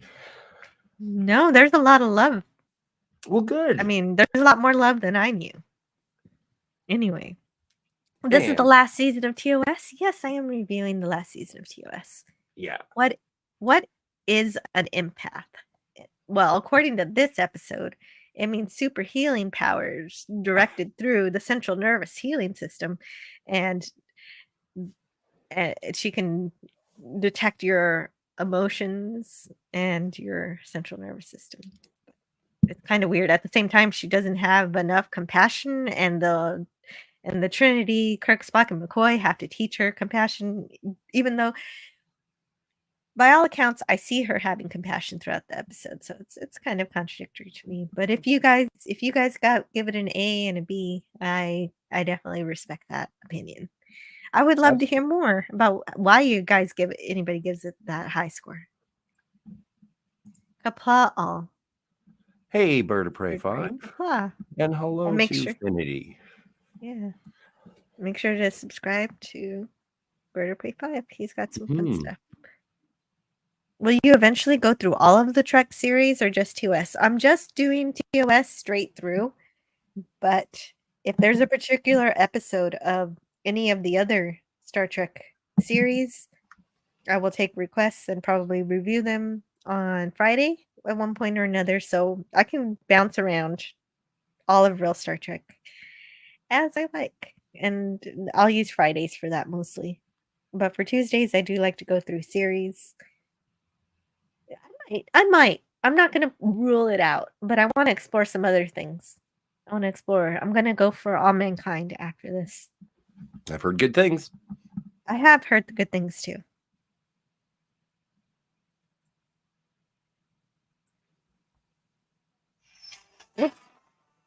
Oh my. Hold on. I got to take this.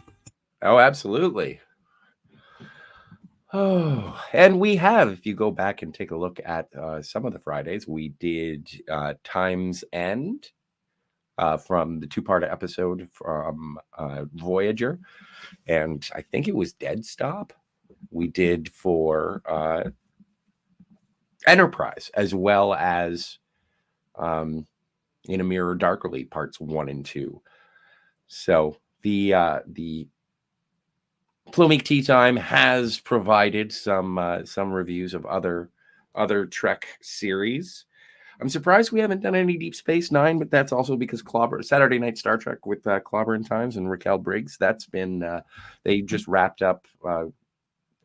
Yeah, but they're Space done. Nine. Well, Clobby always says that there's always room for more talk about Star Trek, so I don't think he'd mind if we got into a particular Deep Space Nine episode that we want to talk about. So we can.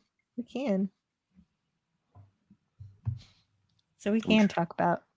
Did we ever do any of them? Did we ever do Trials and Tribulations? No, we haven't. Strange. Like you said, we haven't done any Deep Space Nine. This is true. I was just curious because there have been some broadcasts that you've been polite and gracious enough to allow me on that I have no recollection of whatsoever. That's true. Yeah, you were pretty good on them though. Oh, Rod Thunderheart says, I'm going through the episodes, and I have to say, compared to the crap you see on television right now, the old series is a refreshing breath of fresh air. Yeah, okay. So if I do compare today's episode with some of the stuff today, then yes, I would definitely see this episode in a better light. I don't know. Yeah, because Well, at and least it's honest in Mhm. what it's trying to present, and it's not malicious. So Sometimes silly, but never preachy. right, right. This one, yeah, it might be a little silly, but it's not beating you over the head with something to make you feel bad. The only thing that makes you feel bad is that you have to see your favorite people get tortured. And Jill, Susan, thank you, but I was joking. That backfired. Oh, sorry. Sorry. I misunderstood something. Is this to be an empathy test? Oh, okay. The Blade Runner quote. Okay. Okay, I didn't I didn't get it at first. You're right. 3.14. That's Pie? pi. Yeah. Pi. The interesting thing about pi that I learned recently is that Einstein was born on March 14th. And Oh, so he was wow. born on Pi Day. I didn't know that before.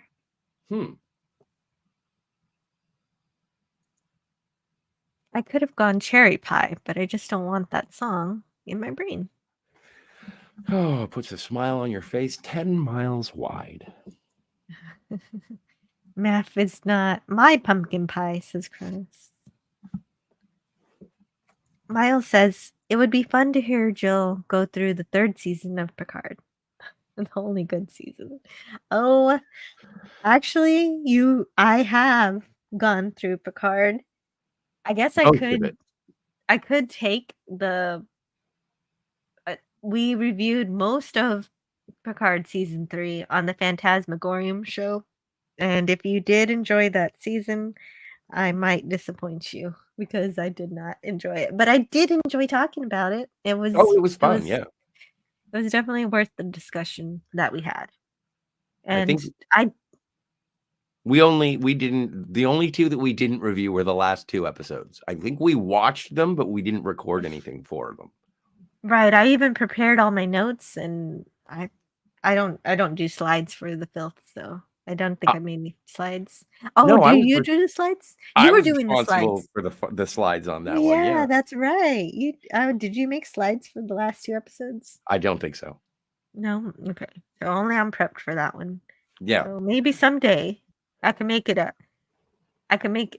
what? She doesn't like what I like? Unsubbing, says Mr. Miles. Word Wizard Captain Finity says, except there's no Picard in it. True story. Yeah, he's dead. And in that particular series, they killed off Picard, and he is an android.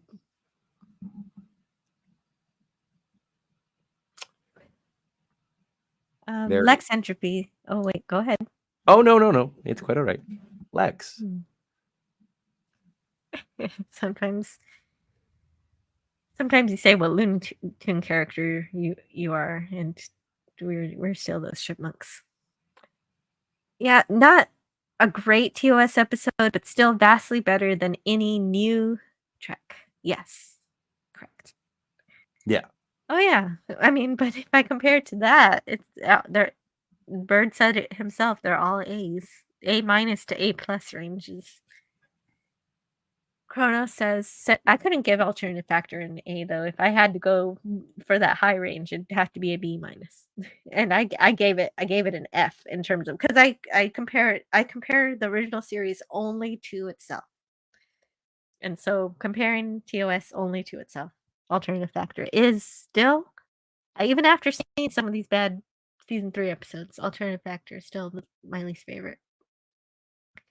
Send a Moopsie into Discovery. That would be hilarious, says Cronus.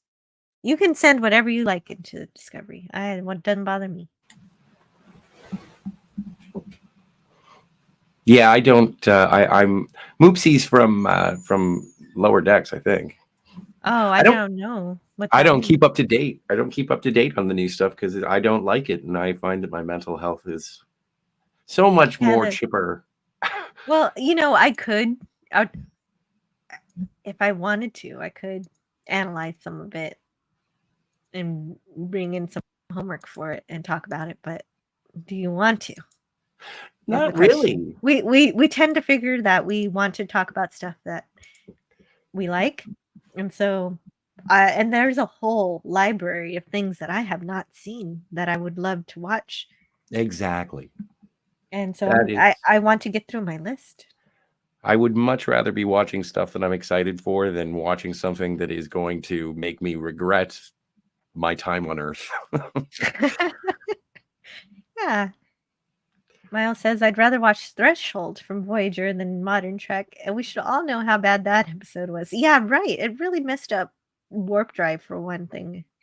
Paris and Janeway making space-time lizard babies. Yeah. Right. And then they just leave them there.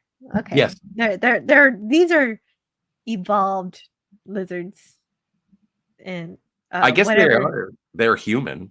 That they say in the episode that they're evolved. Mm-hmm. But it's fine. We can just they'll be okay. The salamanders will thrive on whatever world we left them on, I guess.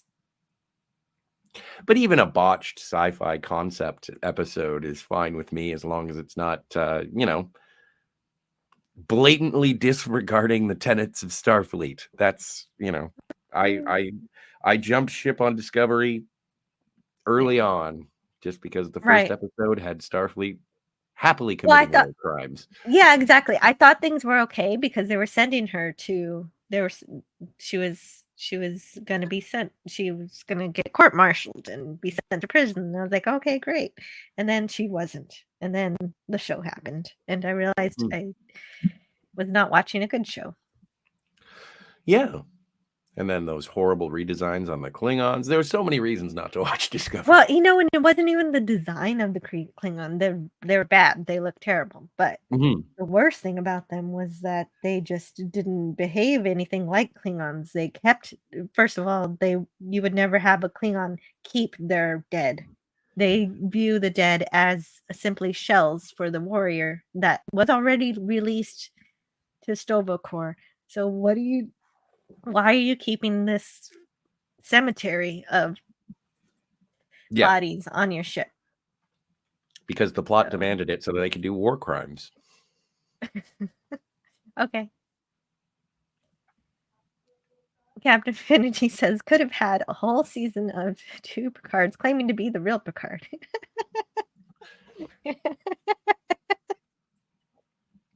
Well, okay, well, that idea amused me, so maybe I have an idea there.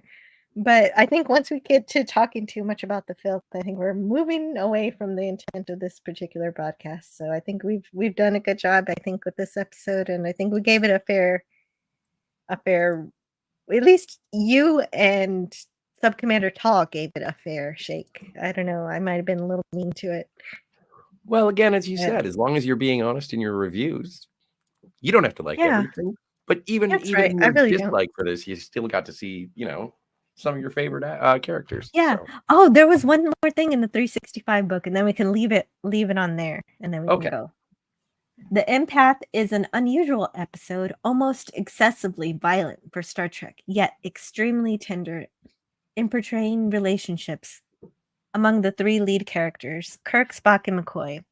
The episode, more than any other, serves to establish the Trinity element of Star Trek in viewers' minds via the portrait of the 3 personalities that define a whole. Kirk is the soul of the Enterprise, a man who cares deeply about his mission and his crew. The ship is both an extension of himself and also the only permanent partner he can allow himself. His courage is undeniable, his passion legendary. Without Kirk, there would be no Star Trek. He is the hero that every exciting saga requires. There isn't a man or woman aboard the Enterprise who doesn't have absolute faith in the decisions made by the brave man in the captain's chair. and they would follow him through the gates of hell. Spock is the brains of the outfit, a man whose rational way of thinking balances and tempers Kirk's decisions. As good a captain as Kirk is, he needs a man like Spock to function. Okay, so actually, I need to read this from a different location because the text is too small. Oh no! Just a moment. Oh, I didn't put it in my note. That's why I'm reading it from there. Hold on. Let me see if I can make this bigger.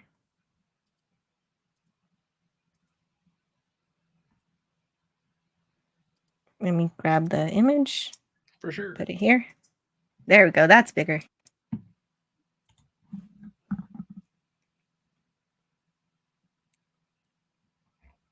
As good a captain as Kirk is, he needs a man like Spock to function as a carburetor, regulating the fiery impulses that drive Kirk across the final frontier.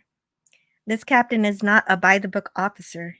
He typically makes decisions based on his gut instincts, brilliant, inspired, but occasionally lacking in the kind of information that only a dispassionate, eternally inquisitive mind can provide.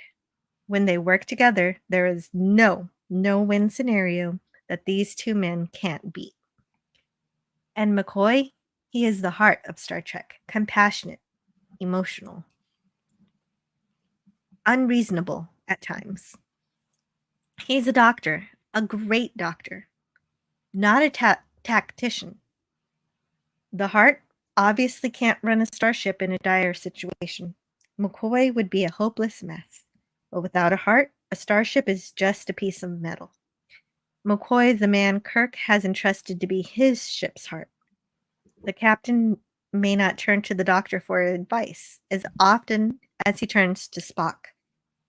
But Kirk knows that McCoy will always be there for him, ready with a warm word or a cold finagle's folly to give him the insight that he needs to do his job.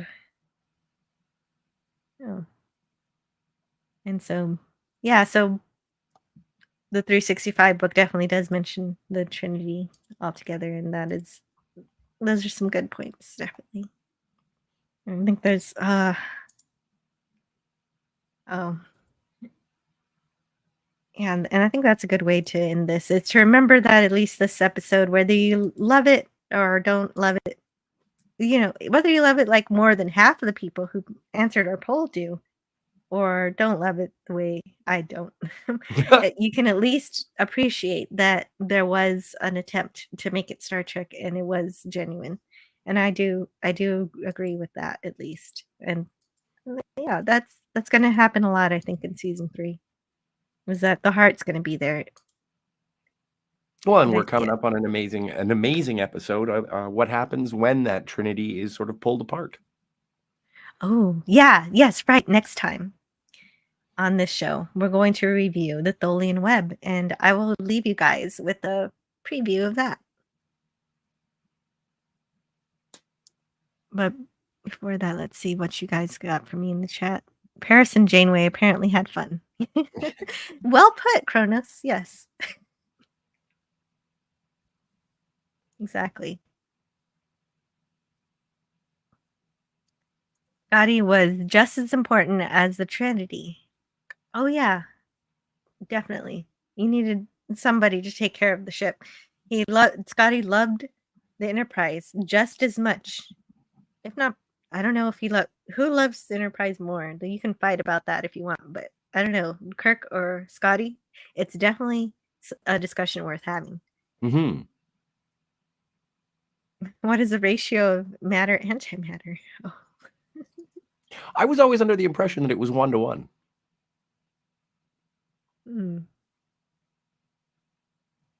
He knows a ship like the back of his hand. He does indeed.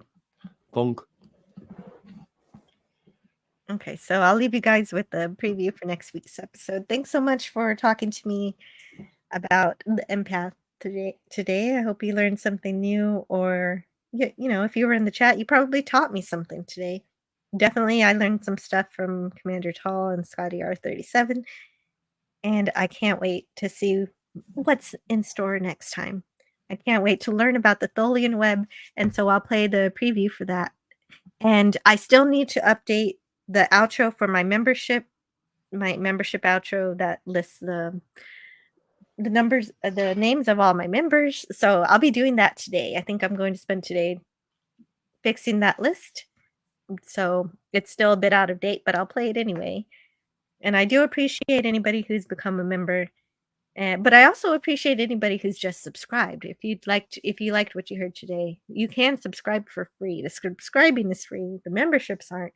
But if you were gifted a membership or you bought a membership, you will be able to listen to my membership stream tomorrow. Tomorrow I have a membership stream at noon, so the same time as this show, just tomorrow. And we'll just have some fun. It'll be like a shore leave. And I'll see what I can pull together for that. And I'll see you guys. Yeah, right? Should be fun. And I'll see you guys next time. Bye. Cheers. The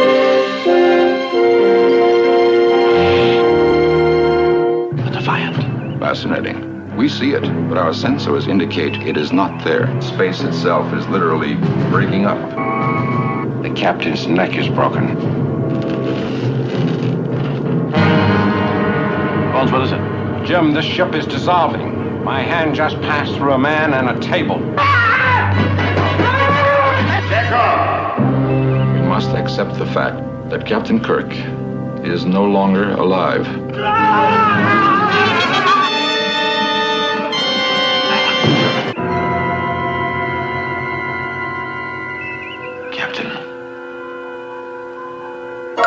There's nothing out there to grab a hold of and bring in. When that ship went, it must have taken the captain with it. What is that? It is an energy field. We shall not see home again.